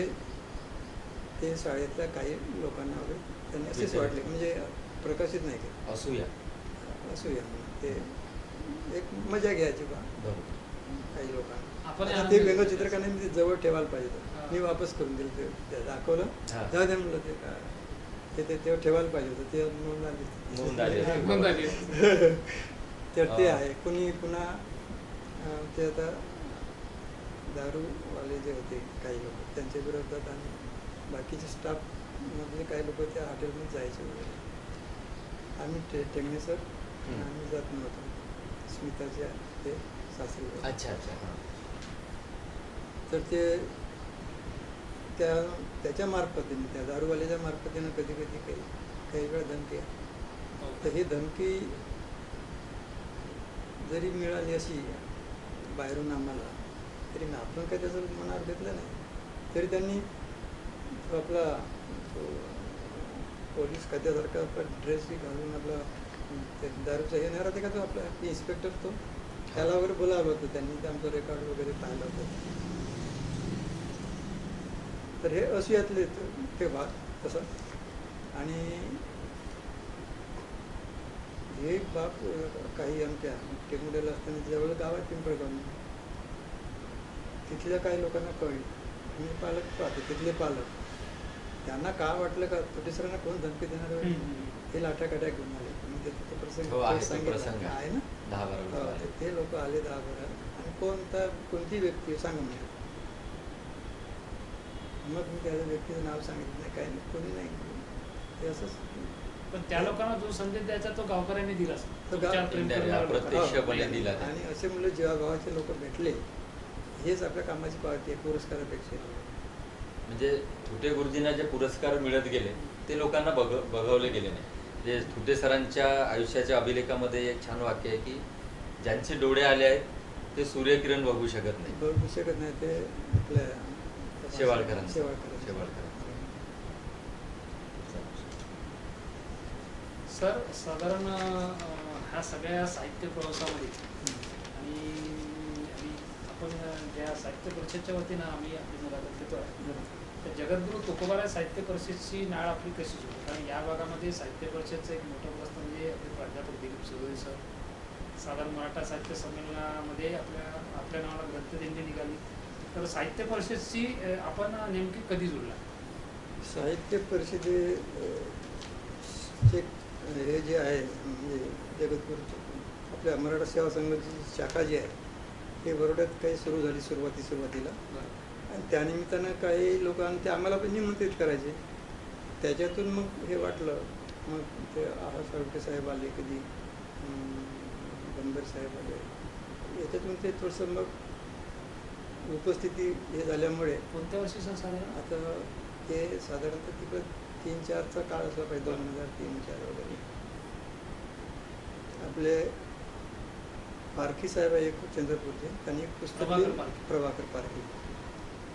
त्यांनी का प्रहरी नाव आहे काय, पहाटेचे प्रहरी पहाटेचे प्रहरी असं ते त्याच्यामध्ये 12 कर्तृत्ववानांचा त्यांनी समावेश केलेला आहे चंद्रपूर जिल्ह्यातले. त्याच्यात एक माझंही नाव आहे. त्याच्यात माझं एक त्यांनी हे दिलेलं आहे. तर ते त्यांच्याशी जुळले होते. तर त्याच्यातून मी कळलो असं त्यांना कदाचित म्हणजे या. आणि मग असं हे असताना मी असंच प्रेक्षक म्हणून जायचं. असं होता एकदा मग तिसरं आपलं जगद्गुरू साहित्य परिषदतर्फे संमेलन झालं होतं, साहित्य संमेलन भद्रावतीला. त्यासाठी दिलीप चौधरीनं सांगितलं का त्यांना हे असं पुस्तकातून त्या प्रभाकर पारखीच्या म्हणा किंवा आणखी काही त्यांना कळलं असेल का हे आपल्या भागातले लेखक दिसते बा, तर आम्ही तुम्हाला जीवन गौरव पुरस्कार देऊ इच्छितो, तर तुम्ही तो स्वीकारावा, असं ते विनंती केली. आणि त्याचवेळी दुसरा एक काहीतरी पुरस्कार होता महिलेसाठी प्रोत्साहनपर, तो उषा किरण आत्माला. तर तिथून मग ते नाळ त्यातून मग ते साहित्य परिषदेचे नाळ जुळत गेले.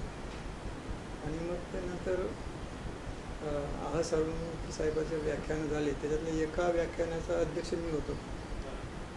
आणि त्या अध्यक्ष आता मोठ्या माणसाच्या एवढ्या अध्यक्षपदाचं आपण कशी पाहतो, काही लोकांचं अध्यक्षपद पाहिलं नुसते बसून राहिले आणि झाले व संपलं अध्यक्षपद. म्हणलं आता हा माणूस का बोलते बा असं लोकायला वाटलं होतं. आपण म्हणलं आपण तसंच केलं तर कसं होईल, म्हणून मी त्या तो विषय होता आपला याचा नाही का बुद्ध ते चीनी हियन संघावरचं ते व्याख्यान होतं. तर हियन संघावरचं एक माझ्याकडे कात्रण होतं. त्या हियन संघाच्या संदर्भातलं त्या कात्रणातला तर मी उल्लेख केला आणि जे टाळ्या पडल्या तर जमलं. म्हणलं आपलं आता एवढं जरी झालं तरी कुछ कळा म्हणलं आता बाकीच्या ज्या गोष्टी आहेत ते सर म्हणजे सांगणारच आहे तुम्हाला. हां, आणि आपण ते आता ऐकूया वगैरे. तर ते असं ते जुळत गेलं आणि मग ते जुळतच राहिलं. अजून जुळूनच आहे, अजून जुळूनच आहे. तर इथले साळेकर सर वगैरे नेहमी किंवा हे चंद्रशेखर वगैरे हे नेहमी बोलावते. शिबिरं घेते, कोणते आपलं कॅम्प होती आपलं ते याचा कॅडर कॅम्प वगैरे, तर त्यामध्ये चालू झालं. सर या सगळ्या आपल्या आयुष्याच्या प्रवासात आणि साहित्याच्या प्रवासामध्ये कुठल्याही एका साहित्यिकावर आणि लेखकांवर कुणाच्या तरी विचाराचा प्रभाव असतो. आपल्या या साहित्यिक प्रवासात आणि आयुष्यावर कोणाचा प्रभाव आहे? महापुरुष, संत, विचारवंत, साधारण असा एक ठोस प्रभाव असं कोणाचा राहिला असं वाटतं? मी माझ्यावर म्हणजे आता एक का संत तुकाराम, साने गुरुजी, वि. खांडेकर हे यादीसारखं वगैरे अशा या 2-3 लोकांचाच प्रभाव माझ्यावर आहे. आणि बाकीचे जे काही पुस्तकं होते ते नंतर वाचण्यात आले आपल्या. आपले जे आता मराठा सेवा संघांवर काढलेले आहे ते त्या काळात काही आपल्याला मिळालेही नव्हते. पण हे सुरुवातीच्या काळातले या लोकांचा खूप प्रभाव होता. आणि आपण जर शिक्षक झालो तर मला तसं वाटे का साने गुरुजींनी जसं समर्पण उत्तम हे केलं बा, त्या पद्धतीने आपल्याला काय करता येत असेल तेवढं करायचं, जेवढं लिहिता येत असेल तेवढं लिहायचं. तर अशा याचा तो प्रभाव. आणि एक साहित्यातून आपल्याला काही चांगलं देता येईल बा, हा एक विचार. कोणी जर काही कोणतेही पुस्तक वाचलं तर त्यातून आपल्याला चांगला कोणता विचार घेता येईल तो एक पाहिलं तर या 2-3 लोकांचाच प्रभाव जास्त मला तो जाणवतो. ते आपल्या साहित्य प्रवासात त्याच्यामध्ये एक उल्लेख आहे की झाडीबोली साहित्य परिषदेनेही आपला अधिक बळ दिलं, आपण असं नमूद केलेलं आहे. तर या झाडीबोली साहित्य प्रवासाच्या संदर्भात काय सांगतो? हो, झाडीबोली साहित्य परिषद 1999 प्रौढ शिक्षण संस्था औरंगाबाद या ठिकाणी एक साहित्य लेखन शिबिर होतं. अच्छा. त्या ठिकाणी डॉक्टर हरिश्चंद्र बोरकर जे झाडीबोलीचे ते म्हणा सर्वे सर्वा किंवा ते जनक म्हणून ते संस्थापन, तर त्यांची भेट झाली. त्यांनी माझी पुस्तकं वगैरे पाहिले त्यावेळेपर्यंतचे. आणि त्यांना मी ते माझं एक पुस्तक दाखवलं. ते एका ठिकाणी नाकारलेलं होतं. अच्छा. हस्तलिखित हो, हस्तलिखित एका अमरावतीच्या यांनी ते नाकारलेलं होतं. ते म्हणे अरे नाही तर बहुत अच्छा आहे, हां याचं आपण पुस्तक करू म्हणे. तर मला माहीत नव्हतं का हे पहिलंच पुस्तक आपलं आहे बा म्हणून, मला काही माहीत नव्हतं. सपन त्यांनी ते त्यांच्याकडे आम्ही गेलो, त्यांना ते दाखवलं त्यांना. आणि त्यांनी प्रस्तावना वगैरे लिहिली. आणि हे पहिलंच पुस्तक आहे मी तुमचं आता. त्यावेळी मलाही माहीत नव्हतं. 1991 पासून जवळपास त्याची चळवळ सुरू होती. तर मला वाटलं का काय तर पेपरमध्ये किती यायचं, तर मला वाटलं का असेल काही याची काही आग्रहाची पुस्तकं वगैरे काही. हां बरोबर. हां. तर ते माझं नाव आणि ते पहिलं पुस्तक असं योगायोगानं त्यांच्या संमतीनं झालं. तर त्याच्यामध्ये आपल्या शेतकरी जीवनावरच जास्त आहे, ग्रामीण जीवनावरची सगळं वाचन कविता वगैरे. तर त्यातून ते सुरुवात झाली. आणि बळ असं दिलं की डॉक्टर बोरकरांच्या सोबत राहून आम्ही ते हिरामन लांजे, डॉक्टर हरिश्चंद्र बोरकर त्या दोघं ठिकाणी आम्ही असं आम्हाला थोडं हिंदी लेखन केलं आहे, थोडीशी हिंदी कविता वगैरे. तर दुसऱ्या प्रांतामध्ये सुद्धा आम्हाला जाता आलं. म्हणजे त्यांचे जे हिंदी साहित्य संमेलन, बाल साहित्य संमेलन आहे छत्तीसगडमध्ये, मध्य प्रदेशमध्ये, ते तिकडे उत्तराखंड, जोशीमठ वगैरे, किंवा इकडे राजस्थानमध्ये आग्र्याला तर ते इंटरनॅशनल वगैरे त्याचं होतं, अल्मोळाला वगैरे. आता असे ठिकाणी 4-5 ठिकाणी आम्हाला जाता आलं. तर तो म्हणजे साहित्याच्या क्षेत्रात असं जास्त अधिक विस्तारण्याचं काम या थोड्या समूहामुळे. आणि हे झाडीबोली म्हणजे नुसतं झाडीबोलीचंच घेऊन चाललं नाही ना. बरोबर. झाडीबोलीच्या नावानं आहे, परंतु ही झाडीबोली मरू देऊ नका, बाकीचे हे करा वाटल्यास सगळं पण जिवंत ही जिवंत राहा. आणि याची टीका करू नका.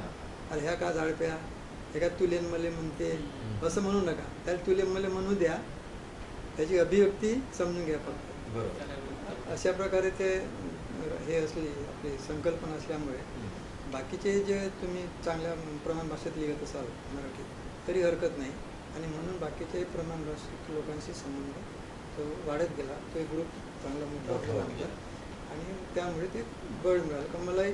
म्हणजे त्या झाडीबोली साहित्याचा जो इतिहास रचला जाईल त्याच्यामध्ये माझं पहिलं पुस्तक, पहिली शाखा माझ्याच नावाने पुन्हा. अच्छा. त्या झाडीबोली हो पहिली शाखा. मला वाटलं का 10 वर्षात त्यांची शाखा झालीच असेल कुठेतरी.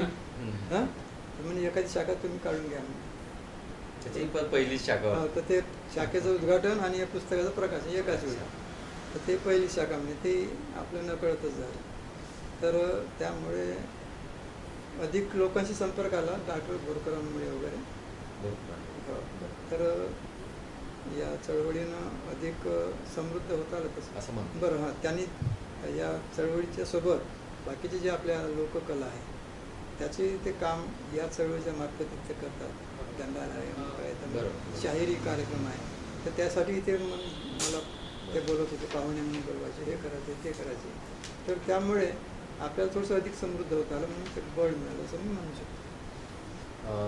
गुरुजी, आपल्या साहित्यातून शेतकऱ्यांच्या संदर्भात विशेष लिखाण झालेलं आहे आणि त्यांच्याविषयीची तळमळ पण दिसून येते.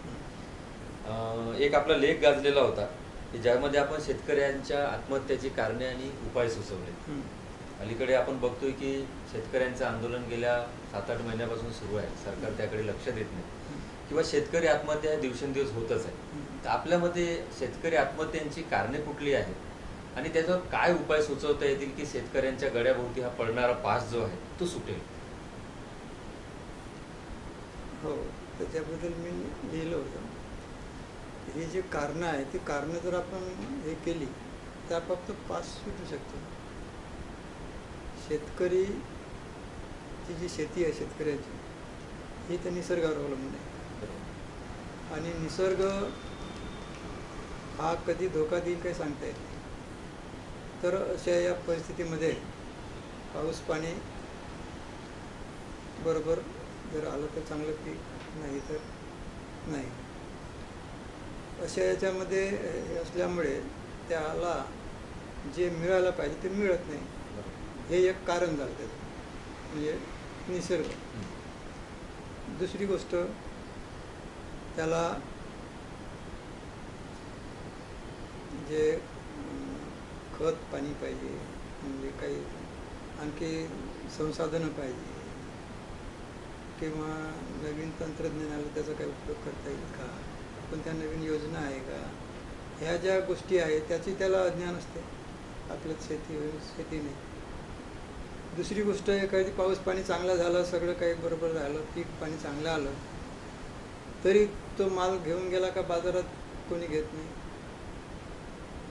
फेकून द्यावं लागते. इतकी त्याची किंमत कमी होऊन जाते, कार्टिंगचे पैसे निघत नाही. अशी कधी होते. मग त्याला हमीभाव भेटला पाहिजे. त्याला जितका खर्च आला तितका तो हमीभाव भेटला पाहिजे, असं प्रयत्न झाले पाहिजे. अशा प्रकारचे मी आणखी काही असे कारणं ते देऊन सविस्तर तो लिहिलेला होता. आणि त्या दृष्टीनं मग जे प्रबोधनकार असतील कोणी ते त्या दृष्टीने त्यांचं प्रबोधन करावं, शासनाकडे त्याची दखल घेतली पाहिजे. अशा प्रकारचं मी ते लिहून ते हे कारणं नष्ट जर झाली तर मग हे होईल, सुखी होईल. सर, मगा एका प्रश्नामध्ये त्या पुरस्काराच्या बाबतीत मी जेव्हा प्रश्न विचारला होता तेव्हा कुसुमताईची आठवण झालीच. आणि कुसुमताईच्या बाबतीत आपण बोलले की या पुस्तकाचा आणि कुसुमताईचा काय संबंध आहे आणि आपला पुरस्कार घेताना आपण जी तयारी केली त्यातली हवा वगैरे कशी निघाली. तरी पण प्रत्येक एका व्यक्तिमत्वावर म्हणतो, पुरुष असो स्त्री असो, त्यांच्या मागे एक व्यक्ती असते. पुरुषांच्या मागे स्त्री, स्त्रीच्या मागे पुरुष. तर आपलं या संदर्भात कुसुमताईच्या बाबतीत अजून काय? नाही, ती तिची साथीदार आहे माझी, काही झालं तरी. तिला आता तिचे जे काही आहे ती जुन्या वळणाची असल्यामुळे तिला ह्या बाकीच्या गोष्टी काही होत नाही. परंतु तिनं जी साथ दिली आपल्याला आयुष्यभर. आता मी 8-8 दिवस कुठं बाहेर गेलो, राजस्थानमध्ये गेलो, इथे गेलो, तर ती बिचारी एकटीच राहत होती. तो त्यागच आहे. तो त्यागच आहे. तो त्यागच आहे. आणि आता हे एवढं करून तिच्या मनात नसताना आपण करतो तर ती शेवटी मान्य करतेच ना. त्यांनी आपलं स्वातंत्र्य, तुमचं स्वातंत्र्य तुम्हाला दिला. हो, दिलाय ना, दिलाय. त्यामुळे त्याची जी साथ आहे ती आहेच आहे. काही गोष्टी तर कमी जास्त राहणारच आहे. विरोध न करणे म्हणजे साथच आहे. साथच आहे. आणि तिनं माझ्यावर जो गौरव ग्रंथ काढला होता 75च्या निमित्तानं, वृत्तस्थ आचार्य नागचोटे यांना, तर त्यामध्ये तिची मुलाखत घेतली एका बाईने. तिची नेहमी एका बाई इतर बाया. तर त्या एका बाईनं ते चंद्रकलावर लिहिलं आहे एक कविता मत्ते, त्या बाईने तिची मुलाखत घेतली. तिने सुंदर मुलाखत दिली आहे, वाचण्याजोगती आहे. काही आम्हाला म्हणजे कुसुम त्याचं खूप पटलं बघा, खूप छान लिहिलं. तर त्याच्यात तिने माझा गौरवच केला, चांगला गौरव केला. वेगवेगळ्या हां तुमचं लग्न झालं तर मग दुसरं एक लग्न होतं त्याच दिवशी त्या गावामध्ये वगैरे, तर तुम्हाला कसं वाटलं लग्नाच्या वेळी? नाही नाही मग चांगले, मग ते दुसरं लग्न होतं त्याच्यापेक्षा हे चांगले पाहायला चांगले होते नाही यात दुमत नाही की सर म्हणजे आज अन्सी Handsome डॅन्सी रनिंग आहे दाखवतात. आणि त्यामुळे तर तेव्हाचा जर विचार केला तर निश्चितच चिरतरूणच आहे. चिर तरुणच आहात तुम्ही. तुम्ही म्हणजे फिटनेस काय वाटला सर, म्हणजे ते काय नैसर्गिकच आहे. हाही एक प्रश्न होऊ शकतो की हो, म्हणजे हो, हो. तुमच्या या चिरतारुण्याचं रहस्य रहस्य काय आहे? आपण एक प्रश्न त्या आमच्या अनुषंगाने होऊ शकतो. आमच्या त्या निवृत्त ज्येष्ठ लोकांचं मंडळ ते म्हणे तुम्हाला आम्ही तुमच्या चिर तारुण्याचं रहस्य विचारून मी एक दिवस आता आमची संस्थेतली मिटिंग झाली आमची तर आता हे देवदेव साहेब नाही का मरण पावले संजयराव देवताळे त्या निमित्तानं असंच आम्ही गोष्टी करतो. सुटे सरांचे म्हणजे चिर तारुण्याचं रहस्य काय ते समजत नाही. आता तुम्ही ते तोच प्रश्न केलेला तर चिर तारुण्याचं रहस्य काही नाही. मी जे वागलो ते मनात काही ठेवलं नाही इल्मिश कोणाचंच. मी जो उल्लेख केला ज्यांनी असूया दाखवली म्हटलं का नाही, बरोबर. त्या असूया दाखवणाऱ्यांप्रतीही मी मित्रत्वानेच वागलो आणि अजून वागत आहे. म्हणजे हा मानवी स्वभाव आहे. कोणाची वृत्ती कशी तो ते निसर्गाने त्याच्या मनात निर्माण केलेली असेल अगदी बरोबर. म्हणून त्याचा तो स्वभाव आहे. जसं येशू ख्रिस्तानी म्हटलं होतं का त्यांनी खेळे टोचले तो त्यांचा स्वभाव आहे. तो त्याच्याकडे लक्ष देऊ नका, त्यांना काही हे करू नका तुम्ही. त्यासारखं ते आपण त्याचं भांडवल करू नये. भांडवल करू नये. फळ गोड असलं का ते पक्षी टोचता मारतेस बरोबर. क्या बात आहे. नाही का? तर त्यासारखे आपल्या टोचा मारत द्यायचं. आपण फक्त आनंद द्यायचा. बस आपण आनंद देत राहायचा आणि आपण ते त्याचं हेच करायचं नाही. आता जे मी सांगितलं ना काही लोकांचं ते असूयात दाखवणारे त्यांनी मला सांगितलं पुन्हा का हे आमचं काम आहे ते करून त्यांचं ते काम 80 हजार रुपयापर्यंतचं त्यांना बेनिफिट मिळणारे काम करून देत.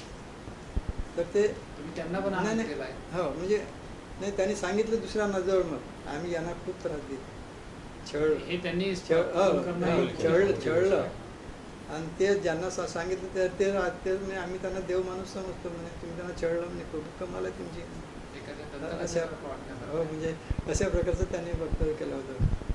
मग काही कळसकर सर अच्छा अच्छा. भगवानजी पाहिजे गुरुजी एक थोडासा सध्याच्या साहित्य विश्वाच्या संदर्भात की आपली ही साहित्य संपदा फार मोठी आहे आणि ती कष्टातून अभ्यासातून तयार झालेली साहित्य संपदा आहे. परंतु अलीकडे जर काही बघितलंय जो ट्रेंड बघितला तर तुम्हाला जागोजागी साहित्यिक दिसेल. त्यानंतर साहित्यामध्ये उचलेगिरीचा सुद्धा प्रकार आलेला आहे ज्याला आपण कम्प्युटरच्या भाषेमध्ये संगणकाच्या भाषेमध्ये कॉपी आणि पेस्ट म्हणूया. रोज नव्याने कुठलं तरी पुस्तक बाजारात येत आहे आणि तो साहित्यिक म्हणून मिरवत आहे. तर याकडे आपण कसे पाहता? म्हणजे खरंच दर्जा असेल का या साहित्यामध्ये किंवा ही फक्त एक चमकोगिरी आपण म्हणता येईल? कसं बघता तुम्ही या प्रकाराकडे? तर याच्यामध्ये असं आहे दोन्ही प्रकार आहे. एक तर आपल्याला अशी साधने मिळाली का व्यक्त होण्याची साधने मिळाल्यामुळे आपल्याला जे व्यक्त व्हायचं आहे ते आपण कसं तरी व्यक्त होणेच आहे आपल्याला. तर ते त्यांच्यामध्ये किती दर्जा आहे हे त्याचं काही हे नाही पण आपल्याला व्यक्त होता येते. आता आपल्याला असं वाटतं का त्याला व्यक्त तर होऊ द्यायला काय कसंही होऊ द्या अगोदर तो व्यक्त होईल कशाही प्रकारचा आणि मग ते अरे या प्रकारची अभिव्यक्ती काही योग्य नाही पुढं तो दुरुस्त होईल अशा प्रकारचं ते आता सुरुवातीचा काळ असल्यामुळे होऊ शकते. हा एक भाग झाला. आणि काही तुम्ही जे म्हणता जाणीवपूर्वकच काही लोक असे आहेत चमकोगिरी प्रकार इथलं उचलाचं. माझ्या एका माझ्याशी विद्यार्थ्यानं एक कवी आहे त्याने माझ्या 2 चारोळ्या चोरल्या आणि त्यानं आपल्याच पुस्तकात छापल्याने त्याला मला पुस्तकाच्या प्रकाशनाला बोलायचं. हा असंही होते. म्हणलं हे तर मी उद्वेग व्यक्त केला तर या पोराला असं वाटलं असं म्हणलं का छोटे सरांच्या चारोळ्या त्यानं माझ्या एवढ्या म्हणलं एकदम त्याच्यात भिनून गेल्या का त्याला त्या आपल्याच वाटल्या म्हणून त्याने इथे टाकले. स्वागतच केलं. तर हे अशा प्रकारे चमकोगिरी राहते आणि इकडचं तिकडचं आणून मी किती मोठा हवा किंवा पुरस्कार मिळाले इकडचे तिकडचे जे आता विकत पुरस्कार मिळतात काही काही बरोबर. विकतच मिळते काही काही त्या संस्थेकडे गेले इतके पैसे पाठवा तुम्ही पुरस्कार मिळून जातो. तर पुरस्कार तुमच्या घरपोच येऊन जाते. तर अशी असतात आणि ते तसं मिळवण्यासाठी मग माझे इतके 2 पुस्तकं प्रकाशित झालेले आहे आणि त्याकरिता हा उपद्व्याप त्यामध्ये सगळा. काहीतरी उपद्व्याप करत असतात. परंतु तुम्ही आपण याच्यावर अशी चर्चाही केली आपण त्यांना काही म्हटलं नाही म्हटलं तरी काळ त्याची परीक्षा घेतो. कोणत्याही गोष्टीची काळ हा परीक्षा घेतो. काळाच्या ओघात कसोटीवर. जे कसोटीवर जे टिकले ते टिकले, बाकीचे वाहत जातात. वाहत. समजलं का? बरोबर. हे बाकीचं वाहत जाणार आहे. बरोबर. त्यांना जिथपर्यंत जबरदस्ती करायची आहे तर करू द्या, चमकोगिरी करायची करू द्या. परंतु जे साहित्य कोणतं वाचायचं आणि कोणतं नाही हे सुज्ञ वाचक जो चोखंदळ वाचक म्हणतो ते जाणून असतात. बरोबर. त्यामुळे त्याचा काही प्रश्न येत नाही तेवढा असं मला वाटतं. सर साधारण बहुजन साहित्यिकांमध्ये एक प्रचंड प्रतिभा आहे. आपण साधारण हा जो काळ पाहिला मराठा सेवा संघाच्या स्थापनेनंतर आणि त्याच प्रेरणेने तुकोबा साहित्य परिषदेची हं. आणि बहुजन साहित्यिकामध्ये प्रचंड प्रतिभा आणि क्षमता असली हं. साधारण जर हा जो प्रस्थापित वर्ग आहे हं. तो त्याला प्लॅटफॉर्म आणि प्रसिद्धी देत नाही. हा आता हे सगळीकडे चर्चा आरडाओरड सगळीकडे आपण त्यातून पुढे आलेलो आहे. तर तुम्ही याकडे कसं बघता, काय मत आहे आपलं यावर? बरोबर आहे ना, कारण त्यांचा जो प्लॅटफॉर्म ठरलेला आहे आणि त्यांची साहित्य संस्कृती म्हणा किंवा मूळ संस्कृती म्हणा ही सुद्धा ठरून आहे एक विचार त्यांचा. त्यामुळे आपण जर लिहू शकतो, आपण अभिव्यक्त होऊ शकतो तर आपण आपल्या पद्धतीनं व्यक्त होत राहायचं. समजलं का? आणि त्यांच्यातले जे काही गुण असतील तर ते आपण स्वीकारायला पाहिजे. घेण्यासारखे गुण नाही का? त्यांची धडपड, त्यांची जिद्द. काही लेखक लोक त्यांचे नुसते त्याच्यावर पोट्या द्यायचे आहे का? बरोबर. अशी लोक आहे. तर त्यांच्यातले ते काही गुण जर आपण घेतले इकडे तर आपल्याला थोडासा वेळ, आपण आता नवीन या क्षेत्रात उतरलेलो आहोत. बहुजन समाज नव्यानं त्याला संधी मिळाली आहे. तर ही आपली आपली रेषा ही आपण स्वतः मोठी कशी करत नाही. ते जसं आता दलित साहित्य म्हणून, दलित साहित्य एका साहित्यकार म्हणून असे पहिल्यांदा म्हणे का ना, एका साहित्यकार म्हणून आता त्या दलित साहित्याला स्वतंत्र ओळख झाली आहे, स्वतंत्र त्यांचा सन्मान निर्माण झाला आहे. तर तो दिवस आपल्या बहुजन समाजाच्या वाट्याला येऊ शकतो. फक्त परिश्रमाची, जिद्दीची गरज आहे. परिश्रम पाहिजे मुख्य म्हणजे. हे शॉर्टकट नाही, याला शॉर्टकट नाही आहे. नाही एक सध्याच्या ज्वलंत परिस्थितीवर प्रश्न आहे गुरुजी, की सध्या सगळीकडे बेरोजगारी, धर्मांधता, त्यानंतर महिला अत्याचार असं सारं समाजामध्ये वातावरण आहे. अभिव्यक्ती स्वातंत्र्याची गडचेपी होत आहे.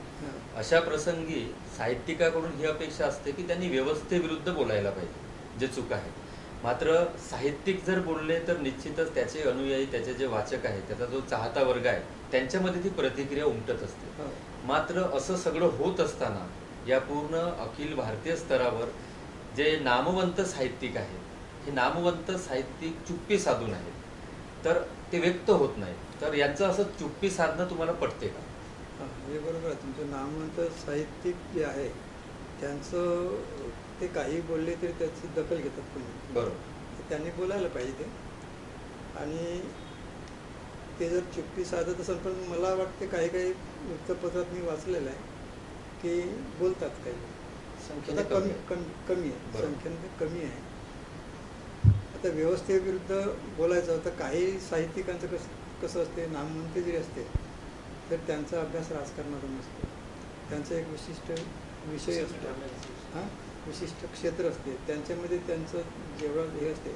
इथं आपण बोलून जायचं आणि बोलून गेल्यानंतर ते त्यातलं माहीत नसल्यामुळे ते सखोल त्या राजकारणातलं म्हणा का त्या व्यवस्थेच्या संदर्भातलं म्हणजे असं करायला पाहिजे, पण ते तशी हेच नसेल कुठे व्यवस्था स्फोटक का ते घटनेच्या विरोधात राहू शकते किंवा काही राहू शकते, तर असंही राहू शकते कधी कधी काही लोकांच्या बाबतीमध्ये.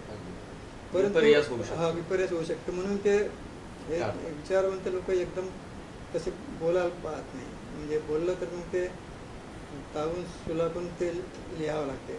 तर ते तेवढा तो अभ्यास पाहिजे, त्याचं ते संशोधन पाहिजे, तेवढं ते चिंतन पाहिजे. आणि हे जे लेखक लोक आहे हे त्या संदर्भातले जे असतील ना, जसे पत्रकार लेखक आहेत, हे चांगल्या पद्धतीने लिहू शकतात. कारण त्यांचा तो त्यांच्याशी संबंध त्या राजकारणाशी आलेला असतो बऱ्याचदा. तर त्या या नामवंतांपैकी नामवंतांनी तर हे करायलाच पाहिजे. नामवंतांनी यांना पत्रकारांना सांगायला पाहिजे खरं निदान काही असं बरोबर नाही आहे. आणि निदान नाही जमलं काही ना, तर हे महागाई हो का काय निदान एवढी म्हटलं ती हरकत नाही. समजलं का? ते पण म्हणायला नाही तेव्हा नाही, बजावत आता नाही. तेवढं जर त्यांनी म्हटलं तरी चालते. त्यांनी बाकीचं नाही लिहू नये, परंतु हे कशामुळे झालं काय ते तुम्ही पहा, परंतु हे काही बरोबर नाही वाटत नाही. एवढं जरी म्हटलं तर ते पुरेसं आहे. एक असं म्हणता येईल की एक शासनाची भीती पण त्यांना वाटत असते की आपण लिहिलं समजा हो, असं काही. नाही शासनाची भीतीही वाटते. आणि काही नामवंत जे आहे ना हे गटातटात हे झालेले विखुरलेले आहे. ते या पक्षाचे आहे, ते कोणी त्या ते अगदी पक्षाचे बरोबर. आहे, अशी काही असतात. मग आपण त्यांना म्हटलं तर मग तो पक्ष हे होईल, नाराज होईल. म्हणूनही ते त्याचा आतमधला तो भाग आहे. ते निखळ अभिव्यक्ती करणारे, पळखर बोलणारे असे नामवंत फार कमी असतात. त्याच्यातले एक दोन लोकांनी जरी बोललं तरी दखल घेऊ शकतात. पण त्यांनी तसं बोललं तर फार चांगलं होईल. तसं आपल्या देशाचा काही फायदा झाला तर त्याच्यातून होऊ शकतो हे निश्चित. सर, आपली या आयुष्याचा अभिलेख या एका त्या ग्रंथापर्यंत आतापर्यंत प्रवास झाला. भविष्यातील आपला लेखन संकल्प काय, एखादा मोठा ते सांगता येईल? आता 82 वर्षाचं वय झाल्यावर पुन्हा आणखी संकल्प काय नाही, करता येईल मला आपल्याला? वाटतं पण आम्हाला अजून तुम्ही आमची भूमिका निवृत्त संपली. झाले. नाही तसं आता काही तसं मनात काहीच नाही आहे तेवढं. जर झालं तर जर झालं जे होईल ते होईल. असं आणि काही ठरलं आणि नाही. हा जे लोक आपल्यापर्यंत येतात त्यांच्या गरजा भागवणे.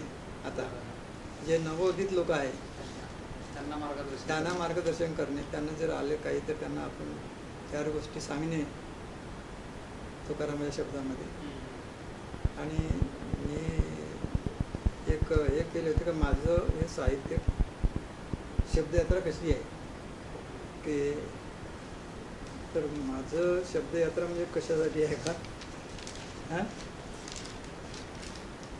थोरांच्या शब्दांची नसे सरमला, पाडा गिरविला मात्र त्यांचा, वास्तवाचे भान, कल्पनेचा वसा, स्वभावाचा ठसा, शब्दी माझे, वाचन श्रवण अनुभव गाठी, चिंतनही पाठी शब्दांच्या या म्हणजे साहित्याच्या. शब्दांनी करावे जनांना उन्मान, म्हणून हे धन त्यांना दे. शब्द माझे साधे नसे रत्न मोती, पांघरती माती अंकुराया. अंकुर फुलुनी शब्ददाने येती, आणि भूक भागविती सामान्यांची गरजूंची. अस्सल मातीचे भावगंधी शब्द, आणि पंडितही लुब्ध होती कधी. निसर्गाची हाक अल्याड पल्याड, आणि अर्थाचा पहाड शब्दांबरी. साहित्य सृजन गद्य असो पद्य, व्हावं या ते हृदय पोती रस. पशूंची विकृती दिसे मानसात, संस्कृती सोबत शब्द माझे. उन्नत व्हावया वाढवी मी मात्रा या शब्दांची. उन्नत व्हावया वाढवी मी मात्रा, आणि माझी शब्द याचसाठी. फारच फारच सुंदर आणि अर्थपूर्ण शब्दयात्रा समारोप. हां सर, 2 प्रश्न आहेत. हा. आपण एक मुलाखतीचा एक समारोप करताना एक तर आपल्याला साधारण आचार्य नागोचोटे सर अशी ओळख निर्माण झाली. हो, आचार्य जे झाले ना तर ते लोकांनीच पदवी दिली आहे. बरेचसे लोक म्हणते तुम्ही कोणत्या विषयात आचार्य आहे म्हणतो, डॉक्टरेट आहे म्हणते. मी म्हटलं बा तशी नाही, लोकांनी आचार्य पदवी दिली आहे. डॉक्टर राशी भोयर आहे, त्यांनी एक ग्रंथ लिहिला माझ्यावर, सगळ्या पुस्तकाचं समीक्षण केलं त्यांनी मी आचार्यच टाकतो म्हणजे. आणि मला पत्र लिहिताना किंवा बोलताना ते आचार्यच म्हणायचे. म्हणजे त्यांनी आचार्य म्हणून आपल्याला संबोधन केलं. हां, त्यांनी केलं आणि त्या पुस्तकावरचा आचार्य पण मग सगळ्यांनी आचार्य म्हणून आचार्य. सुरुवात केली. 2009 पासून जवळपास. म्हणजे इतरांच्या ज्या डॉक्टरेट आहेत ती हा. डॉक्टरेट लोकांनीच तुम्हाला आचार्य हो, बहाल हो, केली. बहाल असं. केली. दुसरी गोष्ट याला जोडून म्हणजे आता एवढ्या वर्षापासून तुमची ओळख एक आचार्य नागोचोटे गुरुजी जरी असली हम्म. तरी तुमच्यातला जो सहजपणा साधेपणा आहे हां. तो जरा इतरांसाठी बराच शिकण्यासारखा असं मला वाटतं. म्हणजे आम्ही पण जेव्हा जेव्हा तुमच्याकडे येतो आम्हाला असं वाटत नाही का 82 वर्षाच्या एवढी मोठी ज्यांनी साहित्य संपदा निर्माण केली त्यांच्यासोबत बोलत आहोत. त्यांचं काम दाखवते. त्यांनी शिक्षकी पेशामध्ये एवढं अध्यापन केलं म्हणजे तटस्थ पद्धतीने आणि ज्ञानार्जनाच्या पद्धतीने. साधारण हे असे दुर्मिळ उदाहरण आहे आणि ही सहजता कुठे दिसत नाही. ही सहजता कशी काय तुमच्यामध्ये आली? ही नैसर्गिक आहे की तुम्ही जपली? नाही, काही गोष्टी आपल्याला जपाव्या लागतात. हे नैसर्गिक तर आहेच आहे, परंतु ते बीज आहे ते फुलवत राहावं लागते आपल्याला, त्याला जपावं लागतं. जपावं लागते. आणि असं आपल्यामध्ये थोडंसं येते पडून कधी कधी कधी कधी अहमगण, हां. हां, तो त्याला दाबा लागते जरा थोडंसं, म्हणजे ते येऊ द्यायचं नाही ते. आणि त्यामुळे आपण असं मुद्दाम आपण प्रयत्न करत जर राहिलो तर तो साधेपणा आपला म्हणजे मग नैसर्गिक मग- होतो मग त्याला. मग तो नैसर्गिक होतो आपोआपच. मग ते सवय होऊन जाते. एकदा सवय झाली तर सवयीसारखा जुलमी धनी नाही. बरोबर. बरोबर. सवयीसारखा जुलमी धनी नाही. म्हणून ती सवय एकदा लावून घेतली आपण मग साधेपणाची तर ती मग तीच सवय अंगवळणी अंगवळणी पडते. पडते. मग ते तुम्ही बदलू शकत नाही बदलू शकत. तर तसं झालं. सर या माझा शेवटचा प्रश्न की या मराठा सेवा संघाची ही जी चळवळ उभी राहिली 1990 मध्ये महाराष्ट्रात, हो. मराठा सेवा संघाच्या चळवळीमुळे ज्या बहुजन समाजाच्या जाणीवा ज्या प्रगल्भ केल्या, जागृत केल्या, हो. त्या साहित्यिकांमध्ये केल्या, सांस्कृतिक क्षेत्रामध्ये केल्या, हो. धर्मामध्ये केल्या, आपण शिक्षण क्षेत्रामध्ये केल्या. तर हे सगळं करताना आपण साधारण या सेवा संघाच्या स्थापनेनंतर एक पुस्तकाचं मूल्य म्हणा, एक वाचन संस्कृती आपण रुजवायला खूप मदत झाली या सगळ्या वातावरणाला. हो. म्हणजे अलीकडे या सगळ्या 1990 पासून जर पाहिला आता 31 वर्षाचा कालखंड लोटला आहे. मराठा सेवा संघाच्या या सामाजिक क्रांतीनं हम्म. वाचन संस्कृती रुजवण्यासाठी खूप मोलाची मदत झाली. झालं. पण या 5 वर्षामध्ये हे मोबाईल नावाचं जे हे एक शस्त्र म्हणा, अस्त्र म्हणा जे आलाय हो. त्याच्यावर वाचणारे लोक थांबल्यासारखे वाटतात की जे काय वाचतात ते याच्यावर वाचतात. हो. याच्याविषयी आपण काय आशावादी आहे? म्हणजे याच्यामुळे मी ते मी काय म्हणतो की याच्यामध्ये जरी त्यांनी वाचलं तरी हरकत काही नाही. सध्या वाचू दे त्यांना. त्यांचे डोळे जेव्हा खराब होईल तेव्हा मग ते पुस्तकाकडे येईल. चष्मा लावून पुस्तकाकडे येते. परंतु याच्यात वाचते पुस्तकच वाचते ते हा. पुस्तकच पुस्तक वाचत वाचते. पुस्तक वाचत असेल तर वाचू दे त्याला. कारण पुस्तक वाचण्याची एक नवीन पद्धत तयार झाली. बरं. पुस्तक निर्माण करण्याची जे कागदावरचं पुस्तक तयार होणे हा. आणि आता या मोबाईलमध्ये त्या पद्धतीचं ई बुक तयार होणे हम्म. ही एक नवीन प्रणाली आहे. या नवीन प्रणालीद्वारे जरी तो वाचत असेल तरी काही हरकत काही नाही. पण कागदाच्या पुस्तकाची क्रेज कमी होईल का की किती येईल? म्हणजे नाही कागदाच्या पुस्तकाची क्रेज राहील ना ती. कायम कारण राहील. त्याचं जे मूल्य आहे, हम्म. कारण कागदाचं पुस्तक हे आपण कुठेही हे करून पाहू शकतो, कोणीही पाहू शकतो. हां, याच्यामध्ये थोडंसं जरा प्रश्न येतात, त्याच्यात याच्या अडथळे मर्यादा आहे, याच्यात मर्यादा आहेत काही. तर तसं ते होईल. परंतु आता हे नवीन साधन आल्यामुळे लोकांचा कल तिकडे गेलेला आहे सध्या. तर हा कल जिथपर्यंत तो आहे आणि जिथपर्यंत मग त्याच्यात मर्यादा त्या दिसून येईल पुढे, मग तेव्हा मग आपण इकडे शिकू. हे पुस्तकाचं महत्व अबाधित राहील. अबाधित अबाधित. राहील. पुस्तकी राहील. तर हे होते थुटे गुरुजी, ज्यांच्यासोबत एक छान संवाद झाला. सरांचे पुरस्कारांच्या संदर्भात चर्चा करायची राहिली की सरांना अनेक बहुमान मिळाले, ज्यामध्ये राज्यस्तरीय शिक्षक पुरस्कार, डॉक्टर यशवंत मनोहर वाङ्मय पुरस्कार, झाडीपट्टी साहित्यिक पुरस्कार, कर्मयोगी तुकारामदादा गीताचार्य पुरस्कार, समाजभूषण पुरस्कार, काव्य गौरव पुरस्कार आणि अन्य सुद्धा अनेक पुरस्कार त्यांना प्राप्त झाले. आयुष्याचा अभिलेख नावाचा जो त्यांचा आत्मकथन आहे ते प्रकाशित झालं. आणि त्या अनुषंगाने आम्ही ही मुलाखत पार पाडली. जगद्गुरू तुकोबाराय साहित्य परिषदेशी त्यांची नाळ जुळलेली आहे. त्या विचाराने ते प्रेरित झालेले आहेत. या सर्व एकंदरीत त्यांच्या प्रवासातून आपल्याला कळलं की त्यांच्यावर असूयासुद्धा बाळगण्यात आली, त्यांच्या घरावर लोकसुद्धा मारायला धावून आले. म्हणजे त्यांचा हा साहित्य प्रवासामध्ये अडथळेसुद्धा आले आणि ते अडथळे पार करून त्यांनी आज वयाची 80वी गाठलेली आहे. सरांवर बायपास सर्जरीसुद्धा झालेली आहे आणि त्यांच्या एकंदरीत या मुलाखतीतून हे कळलं की अशीच कुठली तरी सर्जरी ही साहित्य क्षेत्रात जी उचलेगिरी होत आहे त्याच्यावर पण व्हायला पाहिजे असं त्यांनी मत व्यक्त केलं. आणि एकंदरीत सगळ्या प्रश्नांवर त्यांनी एक चांगली भूमिका मांडली.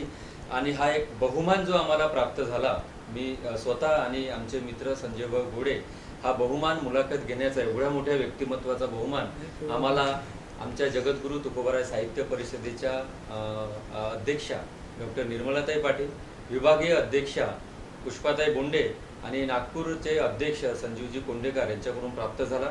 त्यामुळे मी सर्वांचे आभार मानतो आणि परत एकदा या महान तपस्वीची मुलाखत आम्हाला घेता आली याबद्दल मी त्यांचे सुद्धा आभार मानतो आणि थांबतो. धन्यवाद. शेवटी समारोप करताना मला एक डॉक्टर संतोष दात्रे यांचं अभिनंदन करतो, आभारही मानतो. या जगद्गुरू तुकोबाराय साहित्य परिषदेच्या वतीने हा जी मुलाखतीची संकल्पना होती ती संकल्पना साकारण्यामध्ये आता जीच पदाधिकारी होते, सोबतच या संकल्पनेसाठी आणि आजच्या मुलाखतीकरता संभाजी ब्रिगेडचे जिल्हाध्यक्ष चंद्रशेखर झाडे यांचं सहकार्य आणि साथ त्यांची पण मिळाली. सोबतच आमचे कॅमेरा म्हणजे वरून खास या मुलाखतीकरता आले ते आमचे संजयजी कॉलर, या दोघांचा आभार मानण्याशिवाय हा मला वाटते मुलाखतीचा कार्यक्रम कदाचित संपणार नाही. एवढं मला म्हणावंसं वाटते. परत एकदा सर्वांचे धन्यवाद. साहित्य परिषदच्या वतीनं आपण प्रत्येक महिन्याला अशाच एखाद्या तपस्वीची मुलाखत घेण्यासाठी आणि ऐकण्यासाठी आपण तयार आहोत, ही एक विनंती आणि अपेक्षा आपण करूया. नाही, आपणही आमच्या घरी आले आणि माझी मुलाखत घेतली, हाही तुम्ही मला बहुमान दिला. मी सुद्धा आपले आणि या जगद्गुरू साहित्य परिषदेचे मी आभार मानतो. धन्यवाद. धन्यवाद.